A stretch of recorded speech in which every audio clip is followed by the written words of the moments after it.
Now we're live. Now we're live with Jonathan. Oh, with his back scratcher. Back scratcher. Oh, fantastic. Oh god. Oh. This is my. Oh, I need this. I cannot live without this. Well, I do call the beta quadra the BDSM quadra. Or sometimes I call it the beat him and her quadra. How does a back scratcher make you think of BDSM? I mean, that's just reaching. It's just the way you were going. Like, oh yes. It's just a back scratch. I mean, if you ever had an itchy back and you would know, oh, oh, oh, oh, oh. Well, can't reach in. Well, I wish I had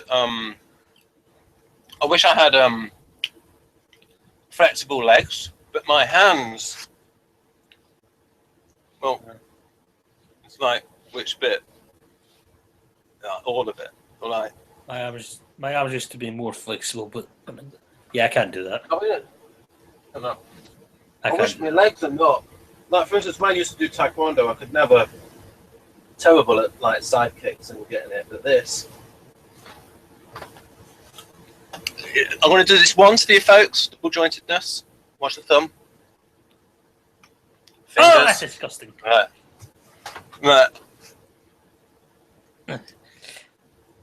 Right. Okay. Right. So a little bit of cross promotion. Well, with myself.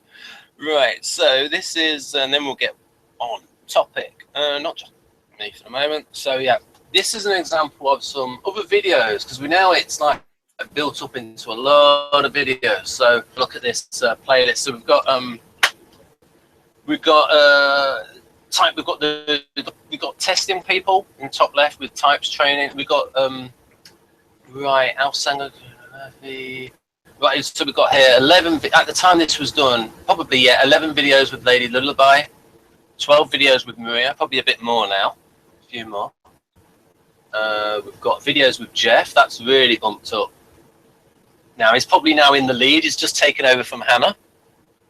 Then we've got Alina 7 videos, Michael Pearson 2, Rachel 7.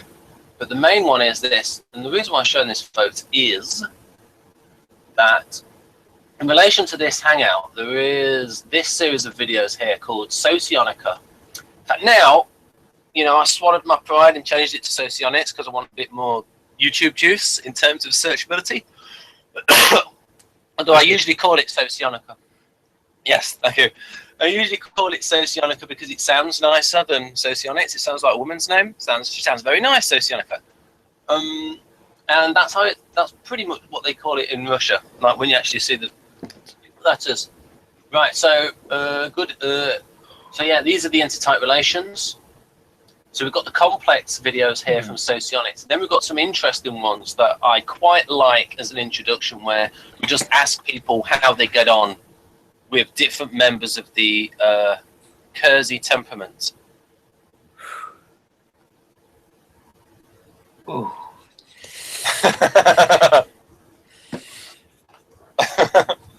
Oh. Well, I love all these extra little things in Hangouts, like people eating. It just makes it all visually more interesting.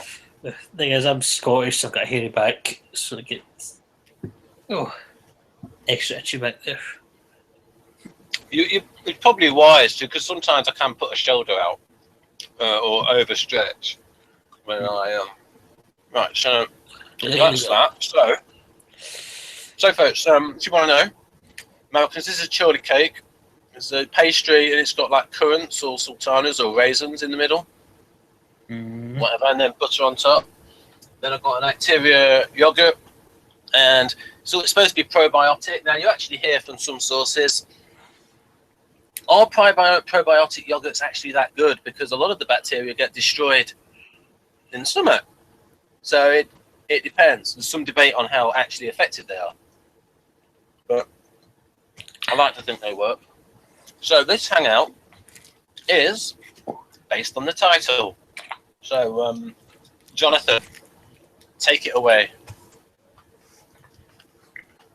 Sorry, what? Give us your knowledge. Give us your knowledge. Tutor the audience on the things that you've learnt in general about attachment styles, and maybe a little bit from the DCSM being brought in there, and then I thought it was. I thought it was here. I'm sorry. I thought I was here to do a test. No. Well, that we could do. I thought that's what I was doing. The questions are pretty tough.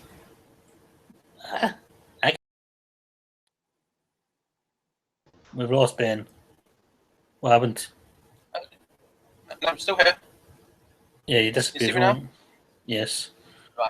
Right. So seriously, you want to do the test? Well, yeah, but you can ask me questions if you want to do a DSM or whatever. Okay, well, we can. In fact, this actually might be. This would be actually be quite good to actually talk about it as we do the test. Yes. Right. Okay. I've got to be. I should say most of the DSM stuff I've looked at is about personality disorders. It's not the other. I haven't looked quite as much about the mental illnesses. But give it a whirl. Right. Okay. Also, I'm gonna be careful. I've only glanced at the most recent edition, so most of DSM 4 and 3. But yeah. It won't have changed too much, just get more politically correct. It's changed quite a bit. They've dropped quite a few personality disorders. And there's currently there's only 6. They recognise 6, and there used to be about 10 or before that 16 and so on. So, and they're going to change it again in the 6th edition, I think, because they used to be. It used to be that they were categorical as far as you either have a personality disorder or you don't, whereas now they're moving much more towards it's a spectrum, it's more trait dependent, and more in line with the big 5, in fact, in certain ways. Right. As we know in typology, frequently people will mention, they'll say something like, I'm an INFJ on the FT score. I know somebody else who's like super on the F, or something. So the scales do have validity in terms of working out how strong someone is, of like how pure a type they are, I suppose. And that's how. So I think they're quite effective. I would say they align very well with the big 5. And if you're thinking in terms of skills and all that, the problem, of course, is not really how it's meant to work. We're looking at it differently, but with functions. But if you were to take an MBTI test and the big 5 test, then I would expect you to generally get similar results. Right. Jonathan, do you know how to share the screen? I think I do. I would rather, if possible, I prefer if you got it up, because, like I said, I had trouble with this earlier. Okay. With my password and that. Right. There's 2 ways of doing this. There's one where you don't need to sign in. And wait a minute. I could sign in as you, because you could always change it again later on. I had to change. They had to give me a new password anyway, so it won't matter. I'll get that up and I'll put it in the chat. Okay. Right. Very good. I forgot about that. Sorry. About the security. Oh no, sorry, wrong thing. I don't mind if you send it over Facebook. I've got a little widget open. Well, they won't. No one can see the chat, can they? In the video. No. Yeah, should be okay. So I'll let the folks know that there's 2 scales in this attachment styles. Yeah. One is like avoidance, and the other one is anxiety.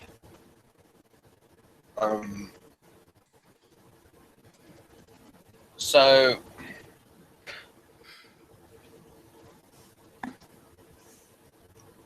right, and we will explain that as we go through this test. Does this actually make it? Because I actually think that these questions are actually quite tough in terms of these are questions that are quite personal, and they can be like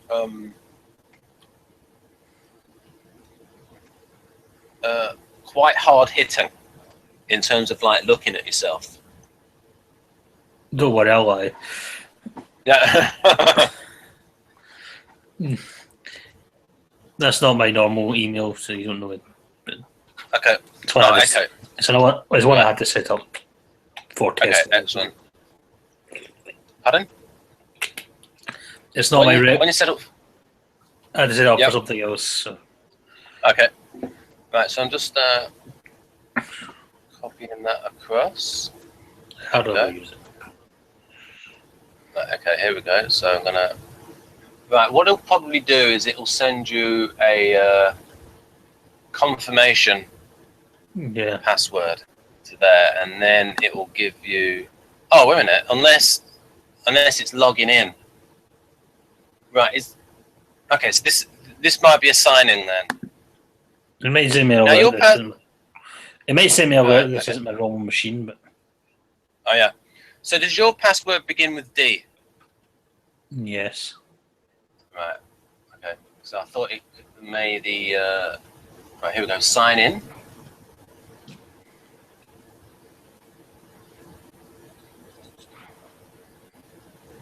Right. No, I won't save the password. Right.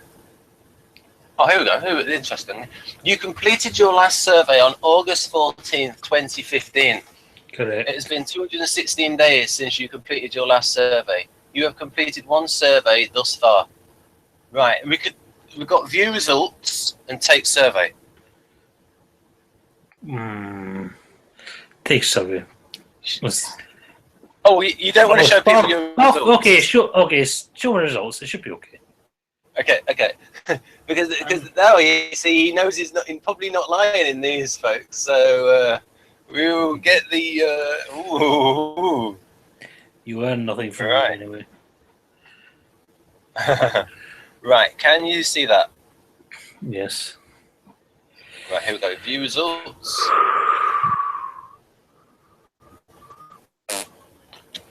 Variable to graph. So first one is attachment style. Well, that is a lot healthier than I am. Right, I'll try and zoom in. Then you can explain the matrix to people. Matrix. Oh yeah, this. Oh, I remember. Now I remember these tests. Oh, relationships and stuff. Yeah, I forgot this is what the test was about. That's what I meant when I said it could be quite hard hitting. But your results are good. Well, yeah. Mine were up here in fearful. I knew what kind of answers to give. Maybe we won't do the test. We'll just stick to this. Okay, so in general, I am bang on the middle. I am perfectly balanced between dismissing, fearful, secure, and preoccupied. That's not that healthy, actually. I think ideally you'd be insecure in the secure section somewhere, but yeah, it's not bad. I've seen worse. I mean, partner I had to make up, so there is no partner. I'm alone. Friend. Yeah. So there's some interesting information as we go down. You could Well, people can see this for themselves and like pause the screen, but maybe you could tell us about this, like your thoughts on what it says. Yeah, I'll give you a minute. I'll give you a minute or two to read it because the audience is reading it as well. You're very good. What has Q? Stars.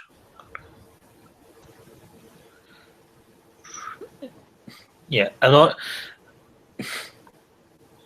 I would say it's accurate, but I would also say I know how to answer tests like these.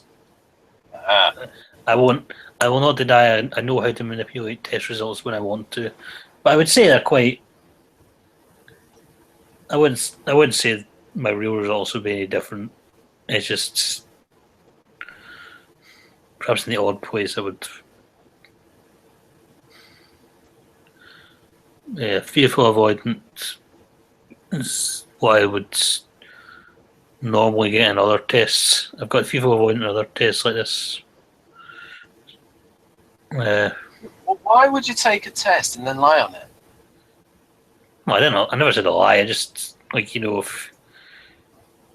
you're expecting to get certain results back, or you're being polite to yourself or hard on yourself, as your moods. But yeah. When I took mine, I was in a low mood, so I ended up pretty much in the fearful-avoidance. I should say when we were taking this test, we were doing it in the group. So I was actually posting the results of the test to the group, so maybe that was a factor. So yes, I did actually have incentive to not be completely honest, but I'm not saying I wasn't completely honest. I'm just saying that I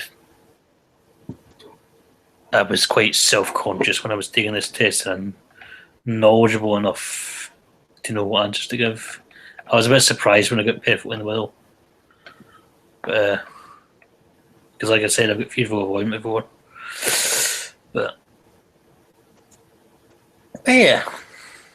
So we just scroll up a bit, and then we can actually go through these terms. Yeah, but you know that. Oh, it says that fearful-avoidant just says. Okay, so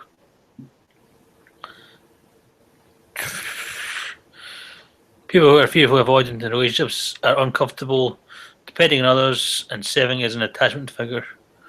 Moreover, they worry that others may not be there emotionally when they are most needed. So, somewhat true, not totally.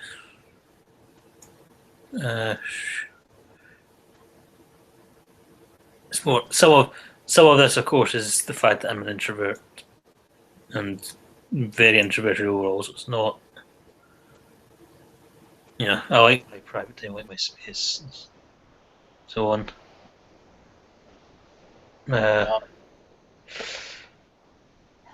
But I will not say it's not true.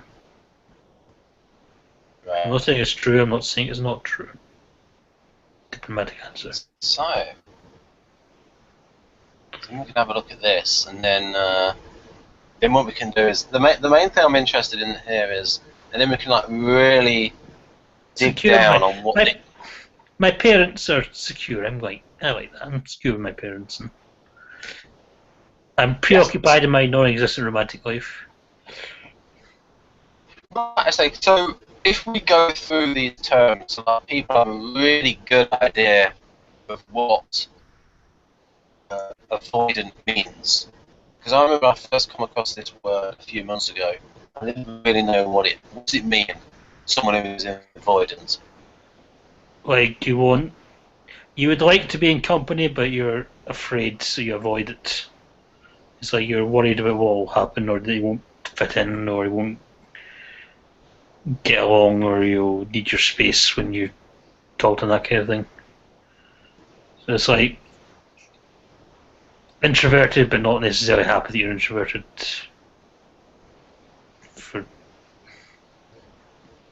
Maybe not introverted in behaviour more than preference. Yeah. So it's just socially introverted. Yes. So, please give some examples. Hi, Maria. What does it look? Yeah. So what do you think it looks like for an INFJ when they are avoidant? Normal. Yeah, well, I mean, I keep hearing that INFJs can be social chameleons and that they were the extroverted introverts. I'm not one of those types. I suppose I can look at on a good day in a certain situation, but I'm very, very rarely in such a situation where my extroverted side comes out. Maybe it's just my friend of a disposition. I've been told I'm always smiling, which I don't always notice, but apparently I am. It's not really healthy for any particular personality type to be too avoidant or anything like that. But obviously introverts, and especially introverts who are intuitive, are more likely to be this than others. So let's have a look. Let's go through specifically what it says about. If you were relating this to the DSM, there was a. I'm trying to remember if the 5th edition has both of these or not, because there was a debate between avoidant and schizoid personality types. Because the avoidant and schizoid personality disorders or types, they are both about wanting to be alone, wanting to be left alone, withdrawing from society and from people. But the difference was that avoidants didn't necessarily want to do it, whereas schizoids did want to do it and had no problem with it. Schizoids had no real inclination with connecting with people, whereas avoidants had the inclination, but they were just really, really shy.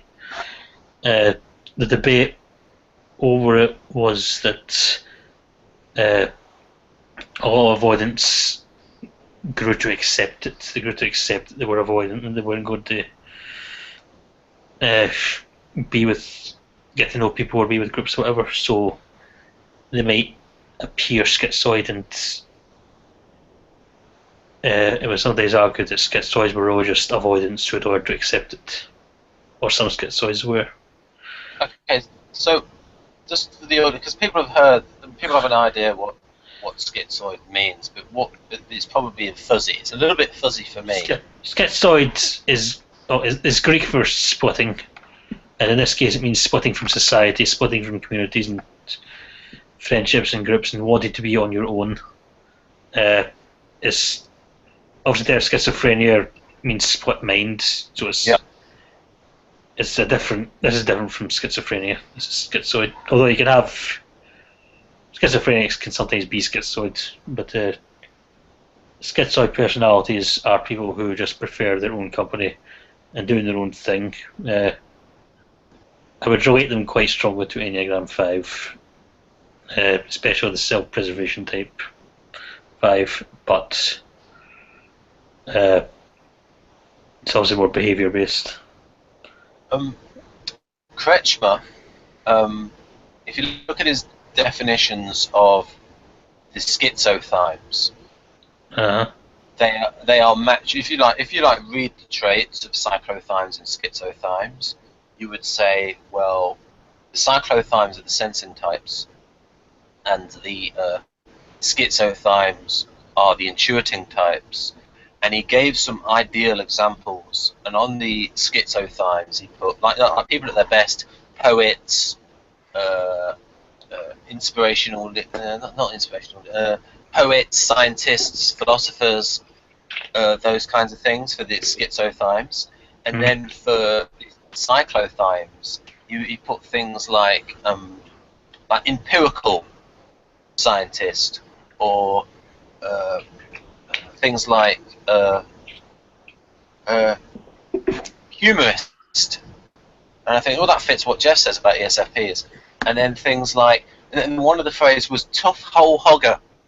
And I thought, oh, that sounds a little bit maybe an ESTJ. And then there was something like Find something. One of them, jolly organizer. And I thought, well, that sounds like ESFJ. Jolly organizer. So yeah, I mean, when you look at it, it does look like. So the idea is that intuiting types have a greater tendency towards schizophrenia or than I don't. sensing. I'm not sure I agree with that.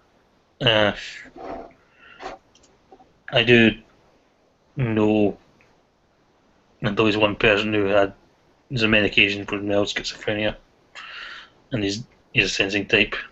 I don't think it's necessarily anything to do with intuition or not. Well, maybe it's schizoid rather than schizophrenia. Well, yes. Yeah, kind of. So, anyway, I'm looking at some. This reminded me of something because someone posted in the Enneagram group about Albert Einstein.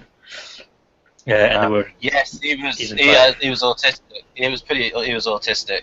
Well, this is when he was going through a rough patch with his wife, his first wife. Mostly because he was having an affair with the woman who would be his second wife, who's his cousin. He was treated his wife like crap, and he gave her this list of conditions.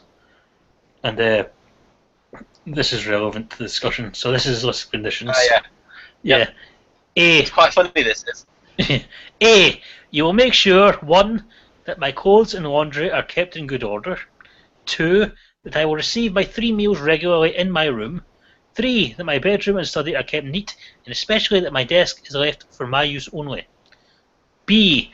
You will renounce all personal relations with me insofar as they are not completely necessary for social reasons. Specifically, you will forego 1. My sitting at home with you. 2. My going out or travelling with you. C. You will obey the following points in your relations with me. 1. You will not expect any intimacy from me, nor will you reproach me in any way. 2. You will stop talking to me if I request it. 3. You will leave my bedroom or study immediately without protest if I request it. D. You will undertake not to belittle me in front of our children, either through words or behaviour. So there was a note with the person who posted this saying that he was a type 5, probably SPSX. Wow. Yeah. I can imagine somebody else doing that as a joke. No. Oh yeah, this is. Well, what happened was he married his first wife, even though his family was against it. So he was married the person he wanted to marry. But he spent a lot of time on his own or at work, whatever, and he fell in love with his first cousin. And he had an affair with her, and he took a job in Berlin, which his wife did not want him to take. Partly because it was a good job, partly because his cousin lived in Berlin, and secretly he just wanted to continue his affair with her up close without telling his wife. So they had arguments after she found out and got angry, and apparently this is when he gave that list of conditions to her, saying that if you want to, and bear in mind this is back when divorce laws were quite bad for the women and all that. He did make a promise that if he ever won a Nobel Prize, he would give all the money to her and her children, and he kept that promise. But it was still kind of an asshole thing to do, especially since he cheated on his second wife as well. So it wasn't. I think he actually more or less proclaimed that he had an open relationship, on his end at least, and that was one of the conditions for being married to him. So, yeah. INTPs, I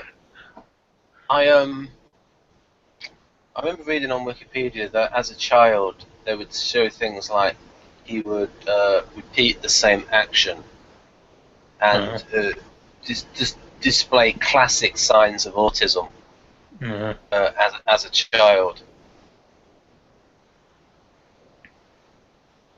And so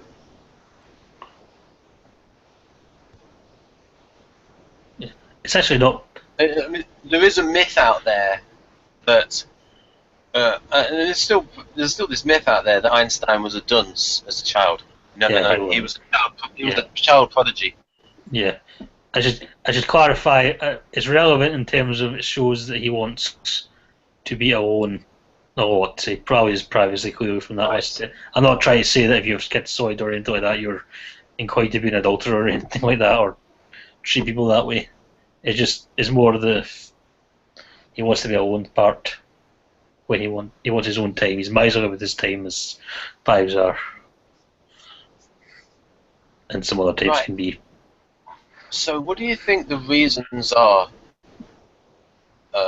for people being avoidant? I think it's just natural. I think it's a natural inclination, and probably it's related to type and functions and senior type and all that. I suppose upbringing plays a part in it. Like, if you've got a certain type of company or whatever, that can affect it. But certainly in my case, I don't think there's anything in particular that made me inclined to be this way. It's just how I am, as far as I know. And I don't want to say anything, but my upbringing was fine. My family's fine. All that's nothing. Yeah, just. Well, we can see that from your grid. Yeah, I'm not. Yeah, I'm naturally. I'm just naturally an avoidant private person. So it's. I wouldn't put it down to anything in particular. Not. Since you all have mentioned schizoid people, main thing that is said about schizoid personality is that they're overly sensitive, and that's why they are sort of dissatisfied with their relationships from early on, because nobody else really sees what they see. I mean, I'm pretty much quoting the book. And being avoidant kind of comes with being sensitive and having gotten some sort of stuff that they're not immune to. They cannot process. I remember when I taught high school as a substitute teacher, the teacher I was substituting, who was on good terms with her students, she said to them as they were visiting that your teacher doesn't have immunity to crap, so I will see to it that you will not do her anything really bad.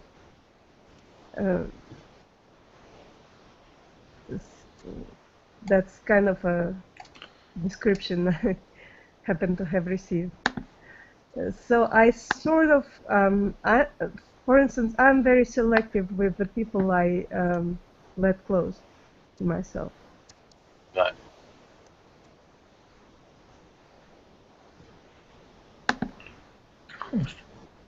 That was my version. Okay. So we're lucky to have both two INFJs here. I just wondered if there was a type of avoidance specific to INFJs, when you maybe can have this weird contradiction where you have this auxiliary FE. Yes. Now that kind of contradiction is interesting to me. Yeah, that's why I would say I relate more to an avoidant than a schizoid person. I mean, there is a bit of overly sensitive thing, but there's this. I do like people. I like being in good company and all that. When the mood hits me, or when I feel deprived of it for too long. I'm online all the time and listening to people all the time online and interacting, or images on Facebook or forums or whatever. So that feeds it a bit, even if I'm a very private person in many other ways. It would be not pleasant if I was completely cut off from everyone, I don't think, or if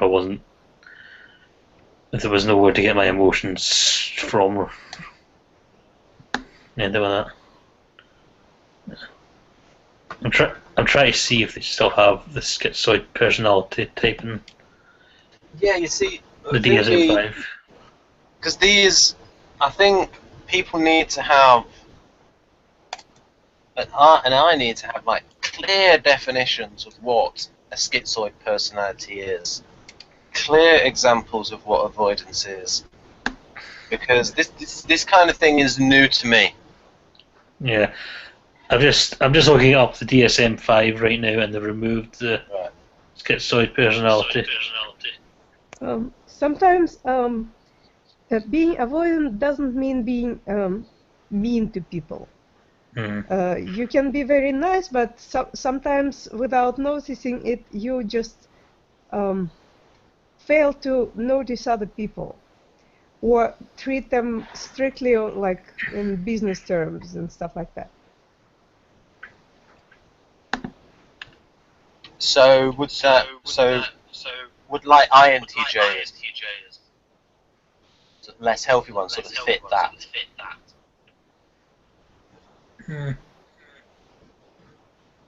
Perhaps. 1 second. Okay, I need to mute Maria because I don't like the sound of my voice. It's nothing against you, Maria, it's just me. The echo.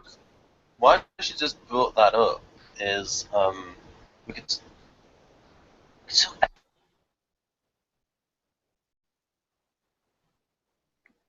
It's gone.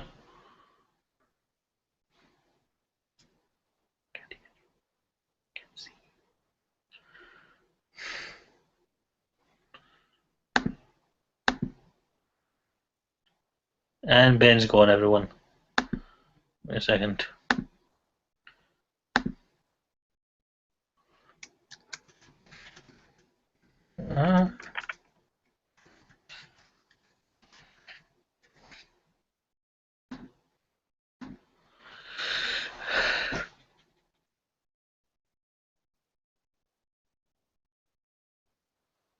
Blackness.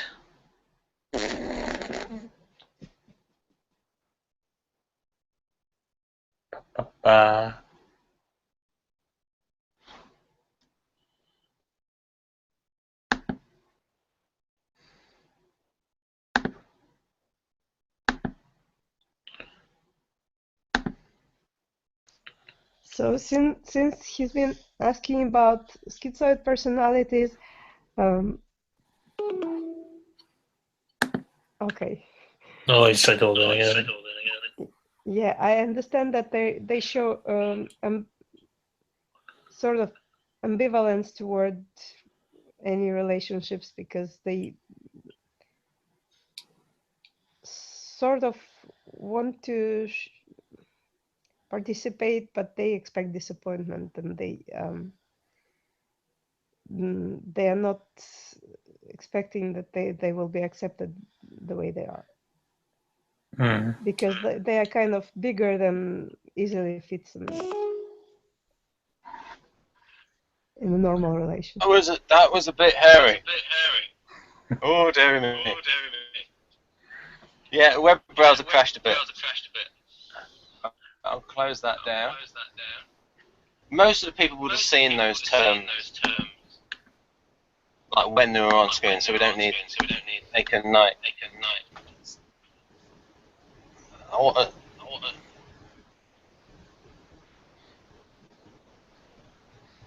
Because in future, Jonathan and I are going to do some videos on Nietzsche, and we'll be talking about the debate between whether he is like an NFJ or an INTJ. I don't know if you've read some Nietzsche, Maria. Just a little. Right. Which type do you think he was?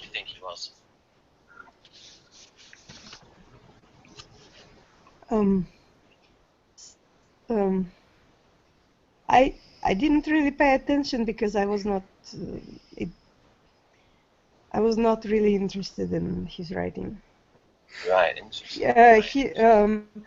He maybe some of the beta types like ISTP or something.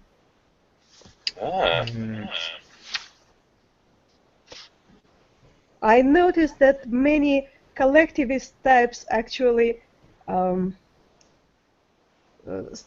build their philosophies on individualism, and vice versa.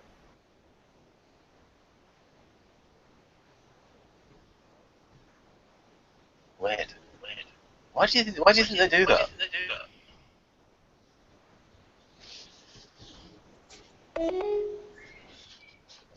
Wow, we have two Jonathans. I feel honoured. Okay. And that actually has to do with beneficiary shift. Because the persona is a beneficiary, so it's actually switching the collectivist individualist features. Ah, gotcha. So, for instance, INTJ could go into an INFP persona when they have a beneficiary shift. Is that correct? Yeah. Right. Yeah, I remember Dario said he noticed that about himself. Yeah, that was great. I love it when Dario says things that confirm things in socionics and things that Victor has said. I like that's cool.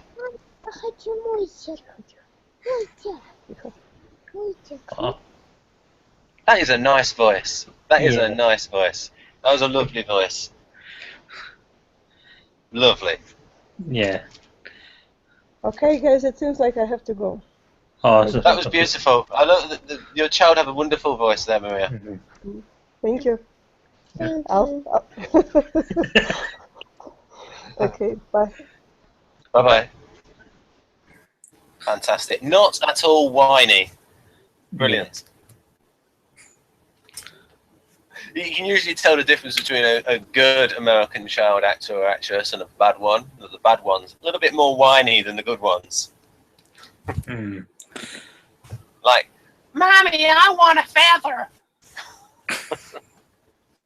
I actually had that when I once went to Warwick Castle and all these Americans, and like this American dad was getting really annoyed because like the little kids wanted like these peacock feathers, and he was like going underneath, getting caught in the brambles. Fantastic. But like Warwick Castle is like an amazing place to go. It'll blow the mind of Americans to just go to Warwick Castle. Where is it? Well, obviously it's Warwick. I'm trying. Yeah. Don't know why I asked that. It's because it's just a really big castle, and it's like wow. Anyway, look, yeah, that's memories from when I was about 12, 11. So, yeah, if I went back, it might be like half the size of what it actually was. Yeah. Right. So, I'm not super confident about opening a browser window at the moment, but we can. But yeah, I mean, a lot of people watching this are typology people, and they're not really. I mean, like me, I'm not super like. So, if you were to like give a boiled down definition of, so you said there about avoidance. Yes. You said an aspect of it is they want to be with people, but they're fearful of it. Yes.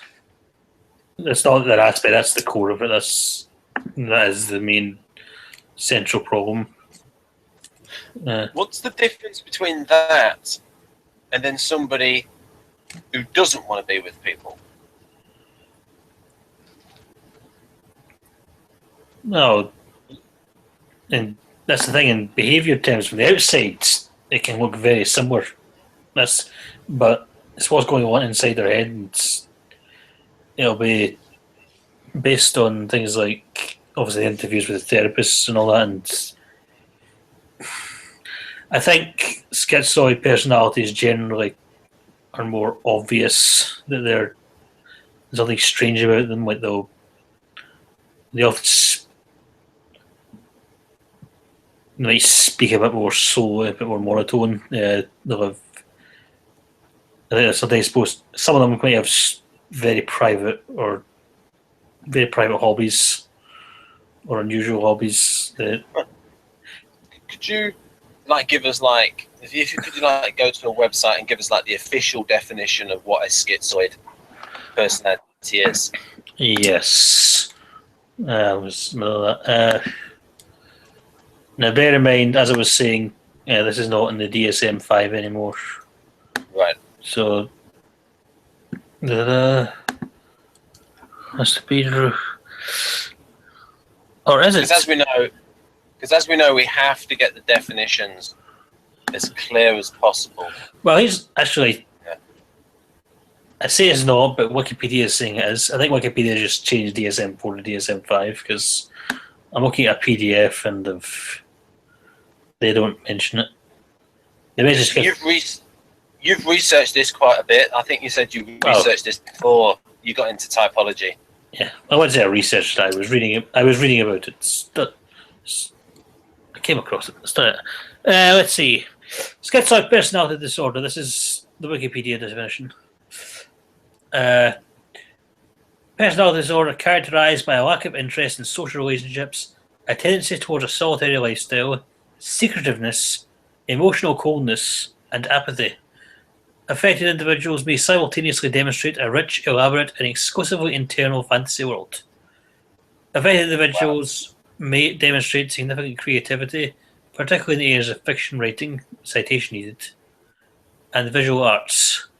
SPD is not the same as schizophrenia or antisocial personality disorder. Some psychologists argue that the definition of SPD is flawed due to cultural bias. This sounds a lot like extreme INTJs. A lot, and you can even then when you said you can see you can see NI and FI and FE polar. There's a note. There's a note from Dr. Nancy McWilliams.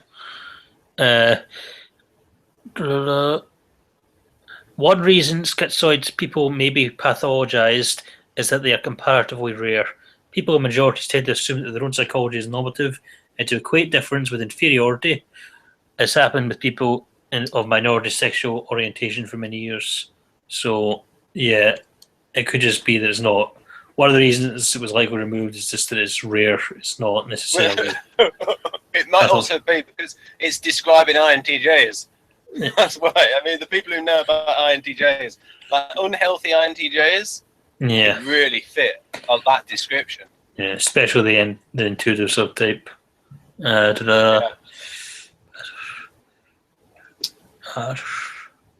So that was very telling. There's also the secret schizoid who. Right now, if we go, for example, if we go with Nietzsche being an INTJ, do you think he fitted that definition of schizoid? Thing is, I don't know much about his. I haven't read any biographies or anything about him. I know a bit about his personal life, and he definitely seemed to be a private person, all that, but he wasn't exactly friendless. He definitely knew people. He preferred a certain type of company, certainly, like intellectual company. Yeah. I also know that he volunteered.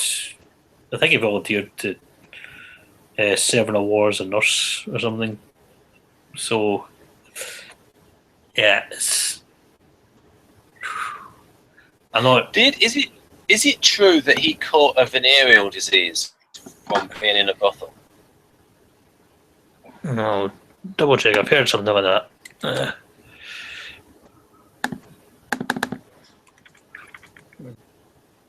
Sorry, Nietzsche. Oh, I think it was a specific disease. I think it was syphilis. Yeah. Specific venereal disease, yeah.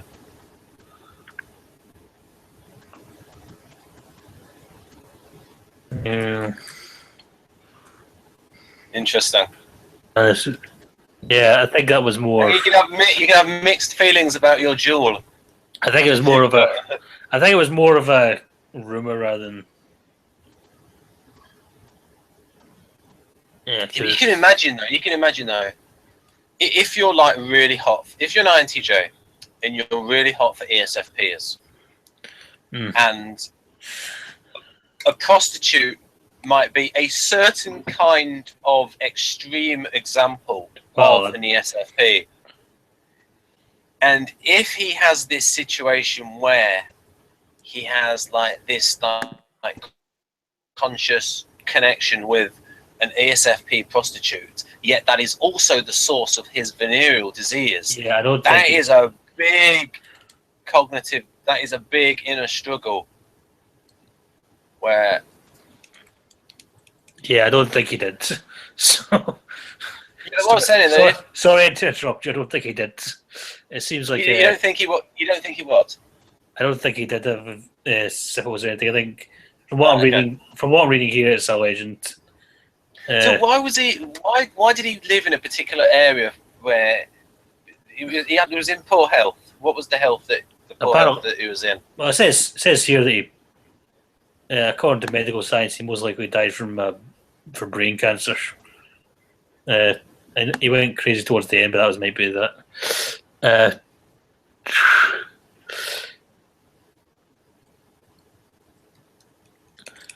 Yeah, people. I think what happened was people noticed that he was going crazy. Obviously, they noticed that he was going crazy, getting ill towards the end of his life, and he had all these personal ideas about what it was, whether it was drugs or apparently Wagner thought it was masturbation. I remember actually one thing about Nietzsche writing about. I had a little introduced in Nietzsche book where he wrote about he actually very much respected Jews, and he tried to, and he actually challenged Nietzsche. No, sorry, Nietzsche actually challenged Wagner on his anti-Semitism. Yeah, that's well. He did respect Jews, and he liked them always. At the same time, he had this opinion where he says he thought Europe had enough Jews. So it's he's moderate. He's not anti-Semitic like Wagner or anything like that, and he admires the Jewish culture and all that. But it's not like he's the most. He wasn't exactly Mr. Tolerant or anything like that either. He thought more in terms of individuals than groups overall as well.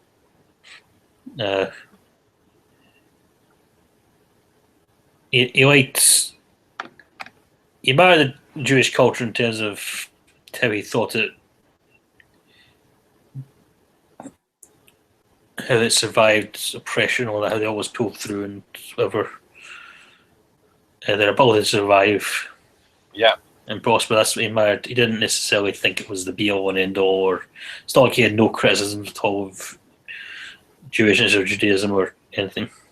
I think it was like all the struggles that they had been through. Yes, that's what he admired. Yeah, and at the same time, though, it wasn't. I think a lot of it was more like he was annoyed. A lot of things about Wagner annoyed him. So the anti-Semitism was just one of many reasons he would find excuses to poke fun of him. I don't. Did he? Was it like all the over-the-top patriotism that Wagner would indulge in? Things like that, and also his Christianity and like that. I think things for Wagner. I think when it comes to Wagner, some of the stuff Nietzsche said, if Wagner was not an anti-Semite, I would not be surprised if Nietzsche wouldn't have spoke about it as much. That's my personal opinion from my limited knowledge of Nietzsche. I'm not saying he wouldn't have spoke out against anti-Semitism, but I don't think it would have been quite as big a deal if Wagner wasn't an anti-Semite. And apparently the relative of Nietzsche that released his writings, and she was his sister, an anti-Semite. Yes, his sister supported the Nazis and knew Hitler and all that. So that was one of the things about Nietzsche that a lot of people used to associate him with the Nazis. That's died away a bit now. And he's been rehabilitated as far as that goes. At the same time, I think there's a tendency to overstate certain things, like, though.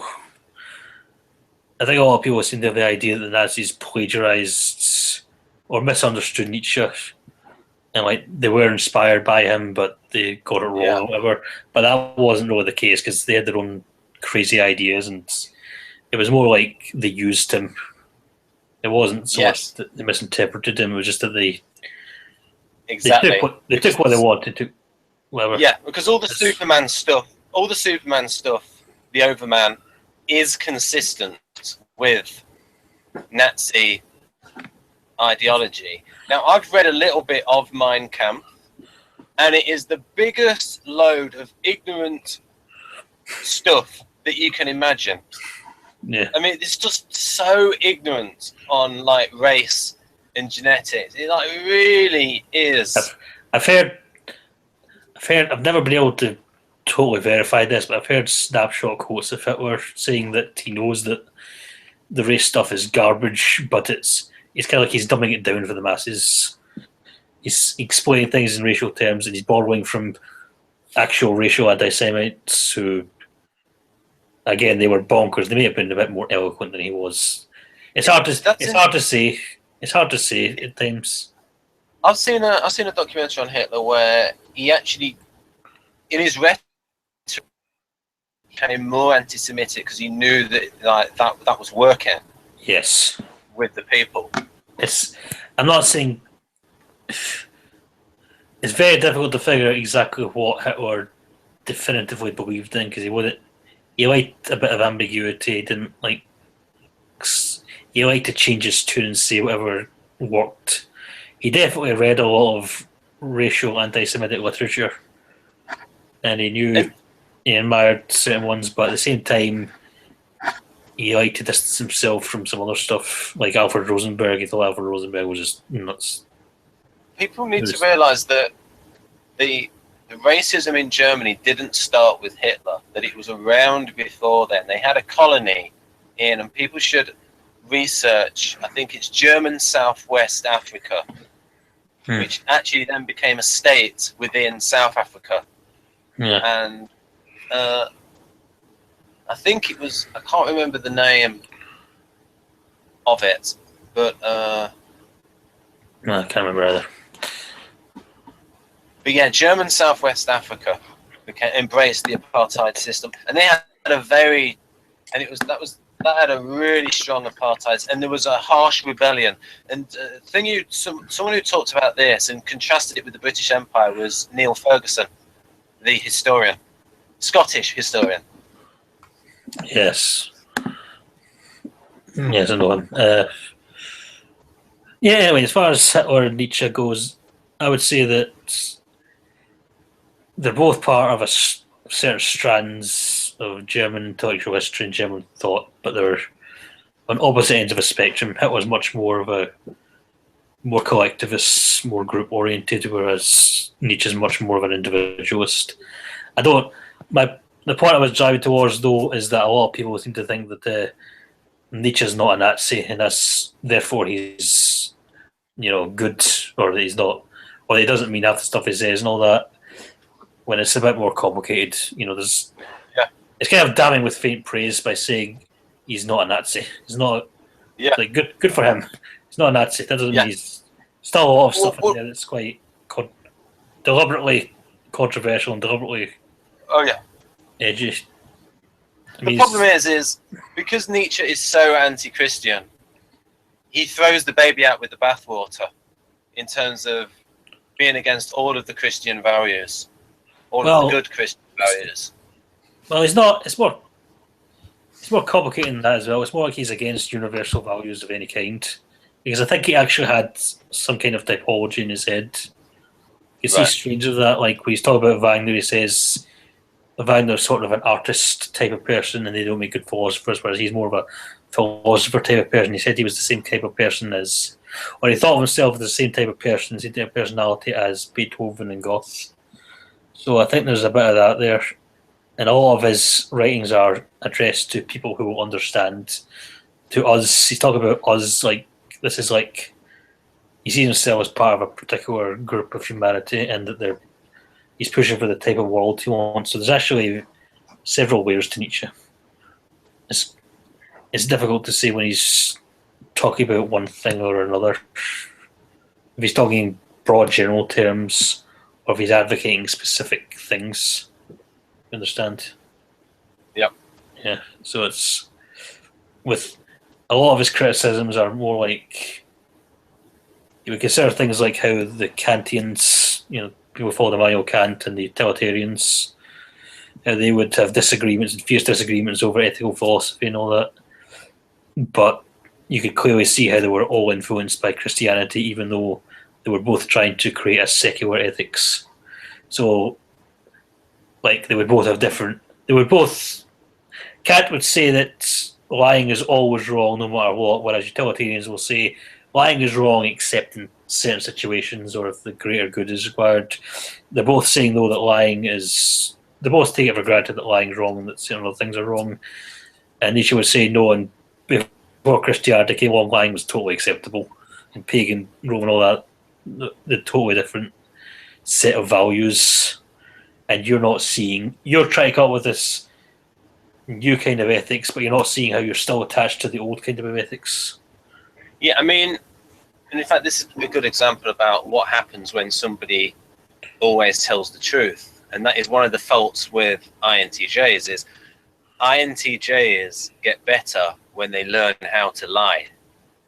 When they learn how to keep in the real person and create that persona in order for them to get on better in society, to withhold their negative feelings, or in terms of only show them to, or develop a persona for the general public. And Dario said that INTJs, the younger INTJs can be, he used the word obnoxious.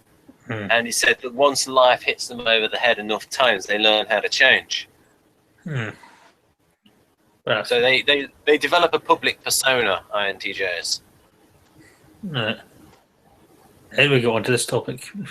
Because the schizoid description was so close to an unhealthy INTJ. Yeah. I'm not. I mean, like if you go through it again, we can actually tag the functions. Okay, well, I'll actually get up the criteria if I can find it. Okay. This is the World Health Organizations because they still use it. Right.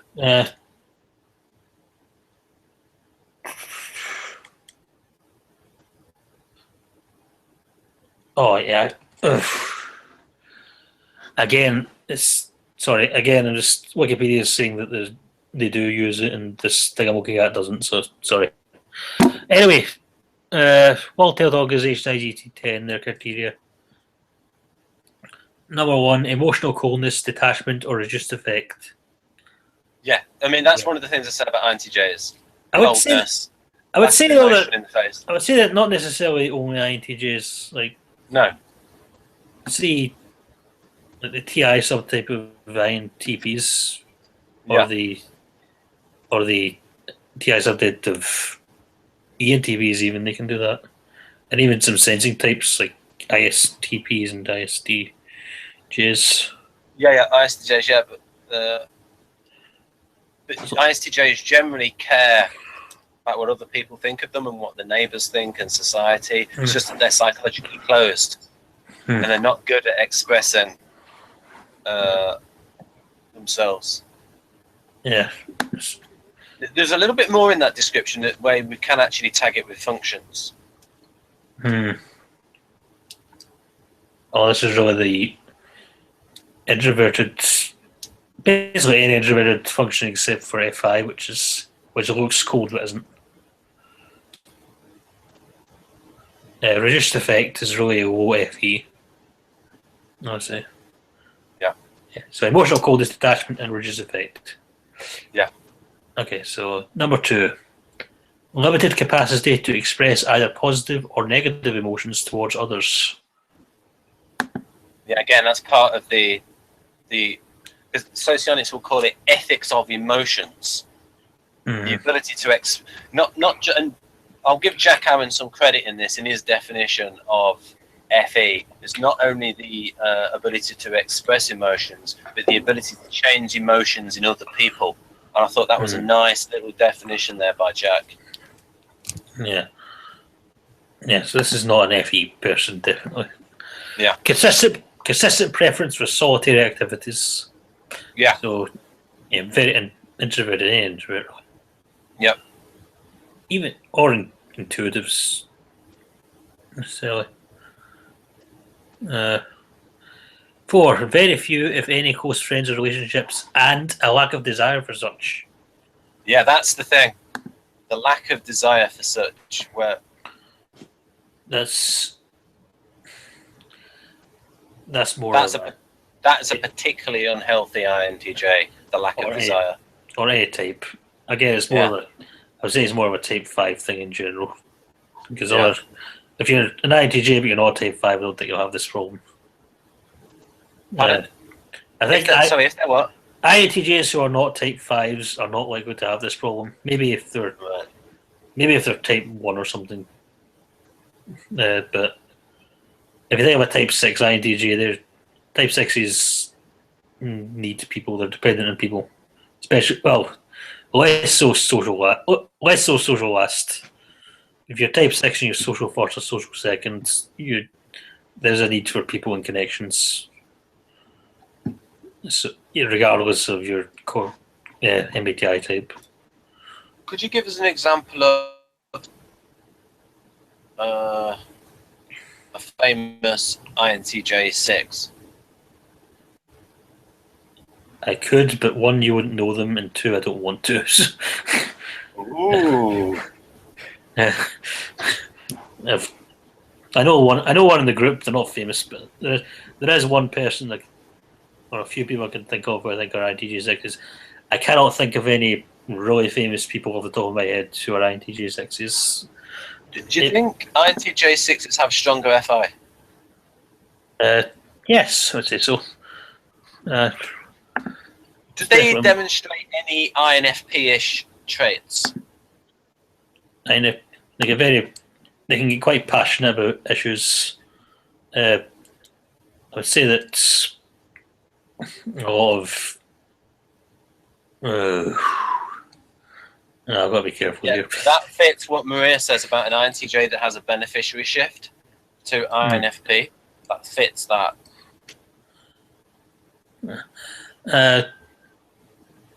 I'm in celebrity types now, and I can't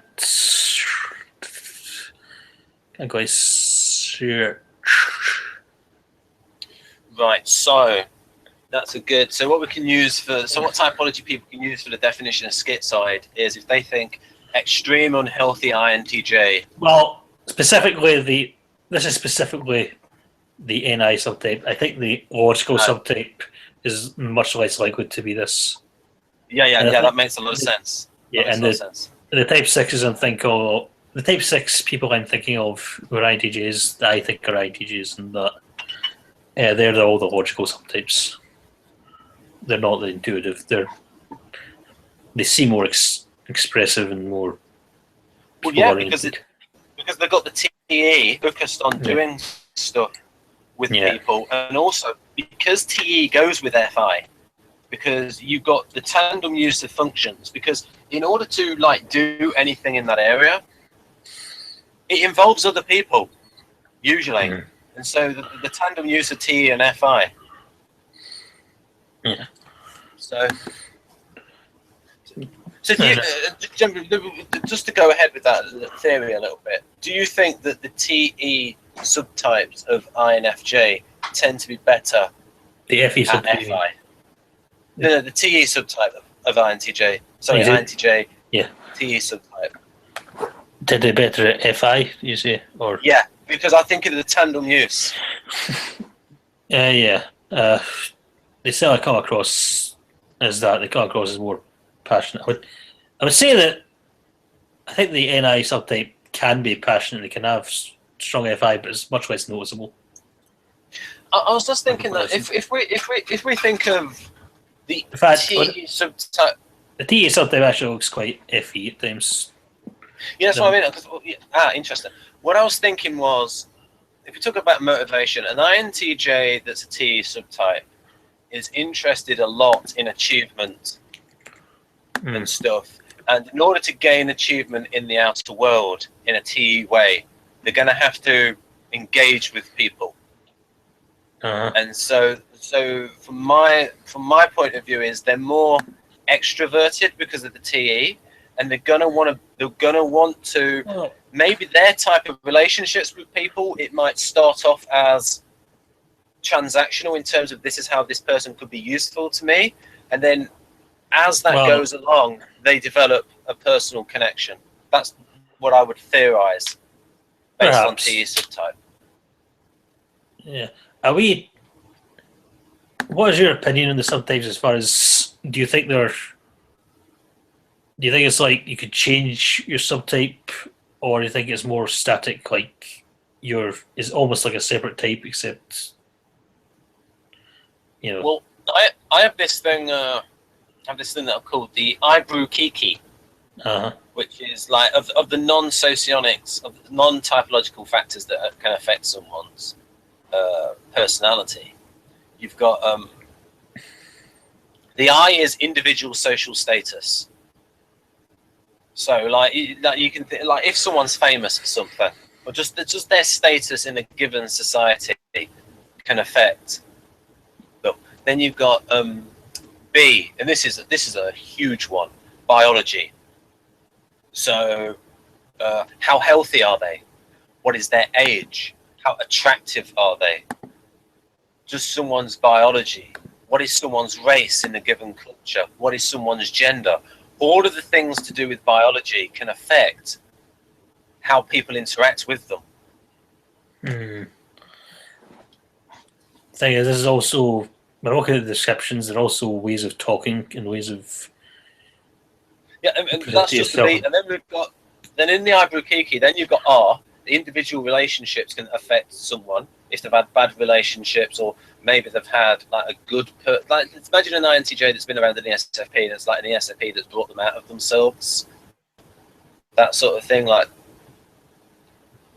in order to bring a shy person out, if you have the right people around them in the right situation, so you got the relationships there. INFJ, I can't remember what the U is. Upbringing, that's it, upbringing. What were the parents like of this the person? Then I do it as a K, culture. What's the culture like? Is it impressive? Especially if you're female. Then you got E, education. What's the education like? Then the other K sound, career. The effect of someone's career on their. So for instance, Stereo talks about people go, oh, he doesn't seem like an INTJ. Well, he's been a college lecturer.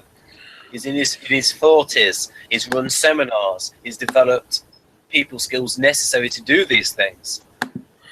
INFJ, and then the other one, then the last letter is events. So imagine a woman that's been through a lot of, say, abuse and stuff.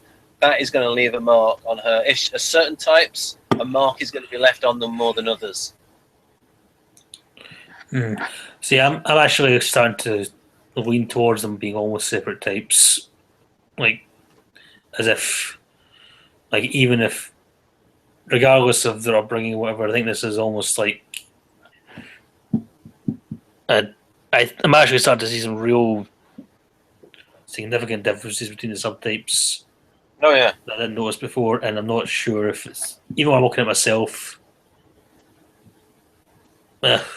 See, one person told me that you can change your subtype, and it is the question of basically almost like whether you are or are not in a loop.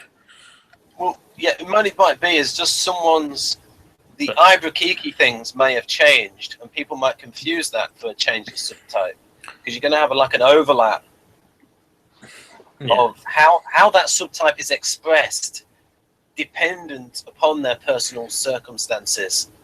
Yeah. Well, I'll give you an example. For the INTJs, the stereotypical INTJs are the ones who are quite monotone and speak slowly, they've got a very good vocabulary, but they don't rush their words. quite monotone. Whereas the logical subtype that I noticed, they're more extroverted, more friendly, they're a bit more normal. I can't see them. It's hard for me to imagine that their upbringing affected the way they're talking, the way they presented themselves to that extent, or that their careers or anything will change and intuitive. So I'm getting a bit more rigid in this. Yeah, if you think of an INTJ that's in an Italian family, and Italians are very expressive. Even considering that, I think, but they're maybe more expressive than they otherwise would be. Mm-hmm. Yeah, I think even if you factor those in, I'm wondering if they are almost like separate types that happen to use the same functions. Yeah, if that makes sense. Well, this is something off. This is where it gets that tricky overlap between nature and nurture, and Dario shows how the brain does change. How these actual things do change the actual brain. And he has actually shown how. So I asked him about. Do you remember when they used to advertise those Dr. Tamagotchi brain training things, and they had celebrities advertising them? And you once had Patrick Stewart. No. It was on like a Nintendo DS. No, don't think. Well, oh yeah, I think so. Yes. Yeah, and I asked Dario about that, and he said, "Well, if people do that, do you notice changes in people's brains in the EEG?" And he says, "Yes, it does. It actually changes the brains." So, like you, I do believe in types, but he can change and have a big. Like for instance, we know this when we write in a character. The effects, the events on a character, like when we talked about Jamie Lannister. Events, dear boy, events. That's what one British Prime Minister said. Yeah, but I think even within, you can accept type and accept that they can change quite a lot, but still have certain particular traits. Oh yeah, still be within that type. Yes. Yeah. So, yeah, I'm noticing that I would say the intuitive type of an INTJ is almost always a 5, whereas they're either type 5 or there's something similar to type 5. Or type 5 INTJs will almost always be the intuitive subtype, let's put it that way, whereas type 6s are usually, maybe not always, but usually the logical subtype. Right. Are the ones I consider. So when you describe the schizoid then, is there anything else that goes into that description of the schizoid? Okay, where were we? I think we were... Yeah, the last thing we said was few, if any, close relationships and lack of desire for such. Number 5, indifference to either praise or criticism. Yeah, that sounds epic. Yeah, that again is more the NI subtype, I think, than the logical. And the logical one. In fact, the logical one would want the praise. And they're quite sensitive. And they can be quite sensitive to criticism as well. In terms of praise within their self-image of being very inventive and having a big intellect, that I can imagine INTJs like that. The self-mastery. Yeah, there's also certain personal factors that can come in as well. But, 6, little interest in having sexual experiences with another person, taking age into account. I like how it put not just little interest in sexual experiences, and then it tags on with another person. I should say there are 9 points, and to be a schizoid you have to have at least 4 of them. So it's not all these. We were talking about Einstein as being a schizoid, but we're also saying he was a serial adulterer, so he's obviously not qualified for that. So if you go through all the bullet points, that would be great, because then we'll have a solid definition of schizoid. That's 6. 7, taking pleasure in few, if any, activities. 8, indifference to social norms and conventions. Yeah, that's extreme FE. 9, preoccupation with fantasy and introspection. Yeah, just say, folks, when I said there extreme FE, I mean extreme FE break. Yeah. That's usually how it's modeled. And this relates to other types, but we're just going with unhealthy INTJ at the moment because that's a framework that most of our audience understand. And so we're relating it to something they already know. But there's also 4 subtypes listed. Theodore Mullen subtypes. So what the subtypes are, there was this guy called Theodore Mullen, and what he did was he would take, his idea was that each personality disorder had, the subtypes were one personality disorder borrowing traits from another. So, for example, his first one is the languid schizoid, which has depressive features from the depressive personality type. There's not depression. There used to be a personality type called the depressive, which would be like Eeyore from Winnie the Pooh. He'd be a depressive personality type. Or like Marvin in Hitchhiker's Guide to the Galaxy. Yeah, perhaps. Anyway, the languid schizoid, I should say the depressive personality type is not recognised anymore, but there you go. Marked inertia, deficient activation level, intrinsically phlegmatic, lethargic, weary, laden, lackadaisical, exhausted, enfeebled. So that sounds like. Do you think that sounds like the NI subtype of INTJ? Perhaps, but this is really someone who's not interested in anything or doing anything. I think this is like not because even INTJs would want to be alone with their reading and all that. This is someone who's almost like just not spending all day doing nothing. So you're very unhealthy. It's just that sometimes when Victor did the receptive adaptive temperament, so NI DOMs and SI DOMs, he talked about NI can lead to laziness. So this is the thing, folks. This is the thing where if you look at INTJ, there are those INTJs, the T subtypes. Wow, they like really implementing stuff, implementing their vision, the good with the business logic, and then there are those INTJs that are in their own world and seeming not to do much. And so this is something that sort of backs that up. We can sort of say, the NI subtype of the INTJ maybe displays some schizoid features. Yeah, but again, I'm going with the opinion that schizoids aren't necessarily INTJs, but I mean, I'm just giving that as an example. Anyway, the remote schizoid includes avoidant / schizotypal features, but mainly avoidant. Right. Okay. Right now. Okay, go on. Distant and removed, inaccessible, solitary, isolated, homeless, disconnected, secluded, aimlessly drifting, peripherally occupied. So I think this is. I'll get more detailed descriptions elsewhere, but I can't get them out. No, I wish I can. Nah, I get them out, but it'll take too long. This is someone who's not paying their bills and all that, and living in the street and that sort of thing, or drifting. So it's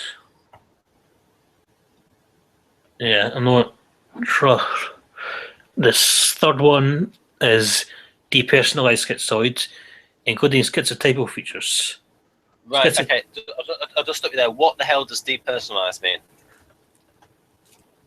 Well, it's just the name given, so it's not well, I'll give you the features. Disengaged from others and self. Self is disembodied or distant object. Body and mind sundered, cleaved, dissociated, disjoined, eliminated. So it's like you're not in touch with yourself or your identity. That's interesting. Could you say that bit again? Disengaged from others and self. Self is disembodied or distant object. Body and mind sundered, cleaved, disassociated, disjoined, eliminated. This reminds me of what Jung said about NI types, that his hands are alien to him. Which is like, whoa. So if we now think about those things in relation to what you've read about unhealthy Enneagram 4 and Enneagram 5, do you see a connection? Perhaps. Well, I would say unhealthy Well, maybe it's a schizotypal personality, and I would say that can quite strongly correlate with a type 4 or an elder type 4. Yeah, that's what I thought. When Yeah. that sounded, I thought, ooh, sounds a bit evil. And now finally, affectively schizoid. Includes Right. compulsive features. Compulsive is the type that would associate with Enneagram 1. Does affective mean behaviour?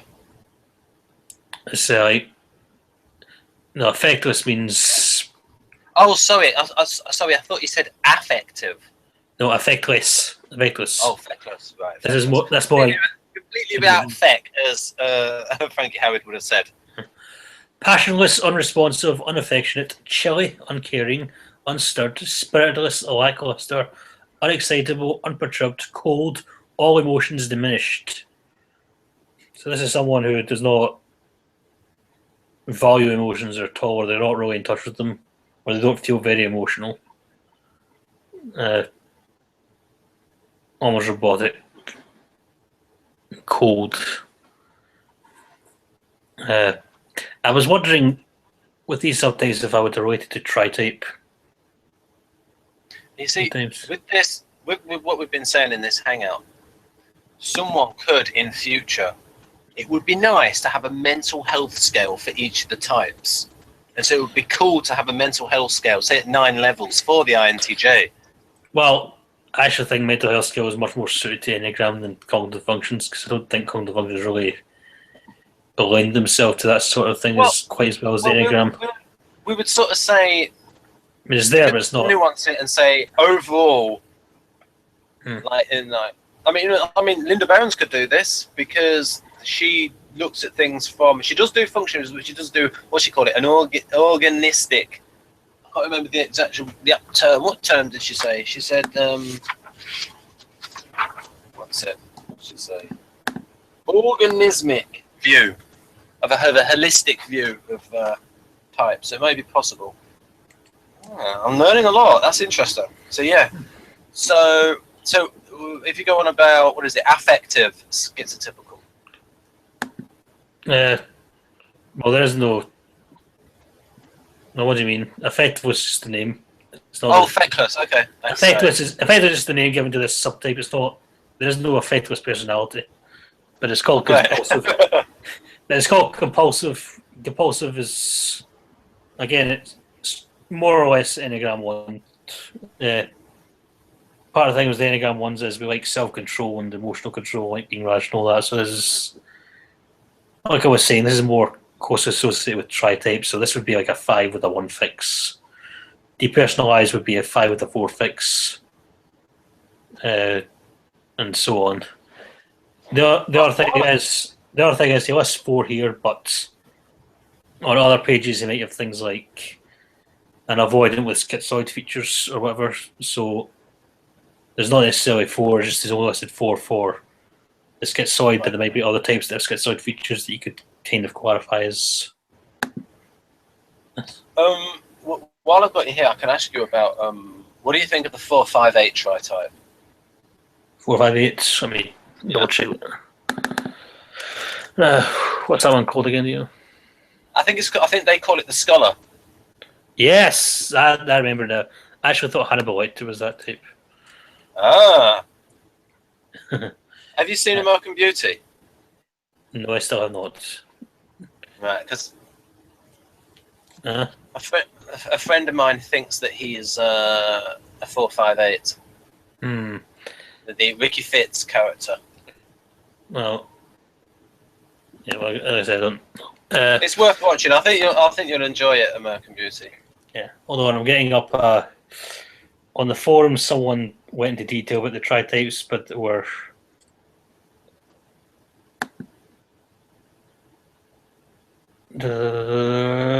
This is this person's own list of things. It was not. I don't know how official it is, but it's very good. Okay. Give me a second. Right, okay. Right. Yeah. For Hannibal Lecter, I was thinking he was. I used to think he was a 1, but I think he's now an 8. So it'd be an 8-4-5 or an 8-5, whatever. Oh, wait a minute. Yes. Here we go. Scholar 458. So this is this person's description. It's not official, but it's still interesting. Combines the originality of the 4, the wisdom of the 5, and the protective qualities of 8. An intuitive, strategic thinker who likes understanding people. And they've actually divided it into the different combinations. So they've got 458, 485, 548, 584. Right. What I'm going to do is I'm going to switch my webcam off so that it'll be easier for me to find this bit in the recording later on, and then I'll switch it back on in a couple of minutes. Okay. Yeah, I'm just doing that because I'm going to be scanning through the recording to find this particular bit about what you're saying about the 458. Okay, so 458, and I keep saying this is not official. This is just, but it's interesting. 458, the independent thinker, tough-minded, opinionated, and analytical. Blunt, hate ignorance, seeks to understand what makes people tick.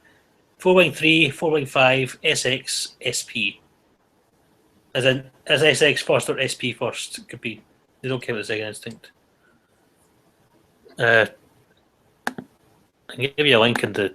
I'll give you a link in the chat. Cool. Yeah, I should have thought about that. Yes, if you give me the link. Yeah. Excellent. And I'll. You might have to scroll down. Yep. Slow down. You might have to scroll down. Oh, sorry. Okay. Yeah. Oh, gotcha. Could you also send that link over Facebook, please? 1 second. No. It's just that this chat, the chat stuff disappears once the hangout's over, and I don't want to open it now because there you go. Weak computer. Excellent. You probably heard that, folks. A little bong from the desktop messenger. Excellent. Because in future I'm going to be recording, folks, a video. I've already done. I don't know if you've seen it yet. A little bit of a spoiler, because I did a video on how Ricky Fitz is an INTJ, and part 2 is going to be on how he's a 458.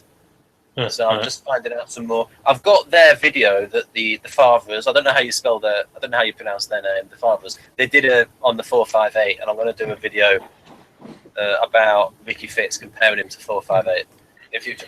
So, are there any? So, have we covered the schizoid, or is there anything else that needs to be covered?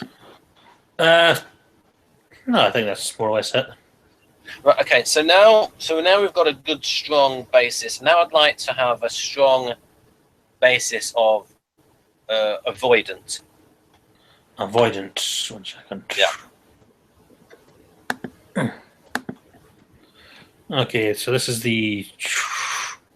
And also later on, if maybe you could send me the links that you're looking at, and then I could put them in the description. It's Wikipedia. So it's, right. Okay. So good old Wikipedia. Yes. Good on you. Yeah. So this is the ICD-10's definition. Just to say, the ICD-10 is different from the DSM.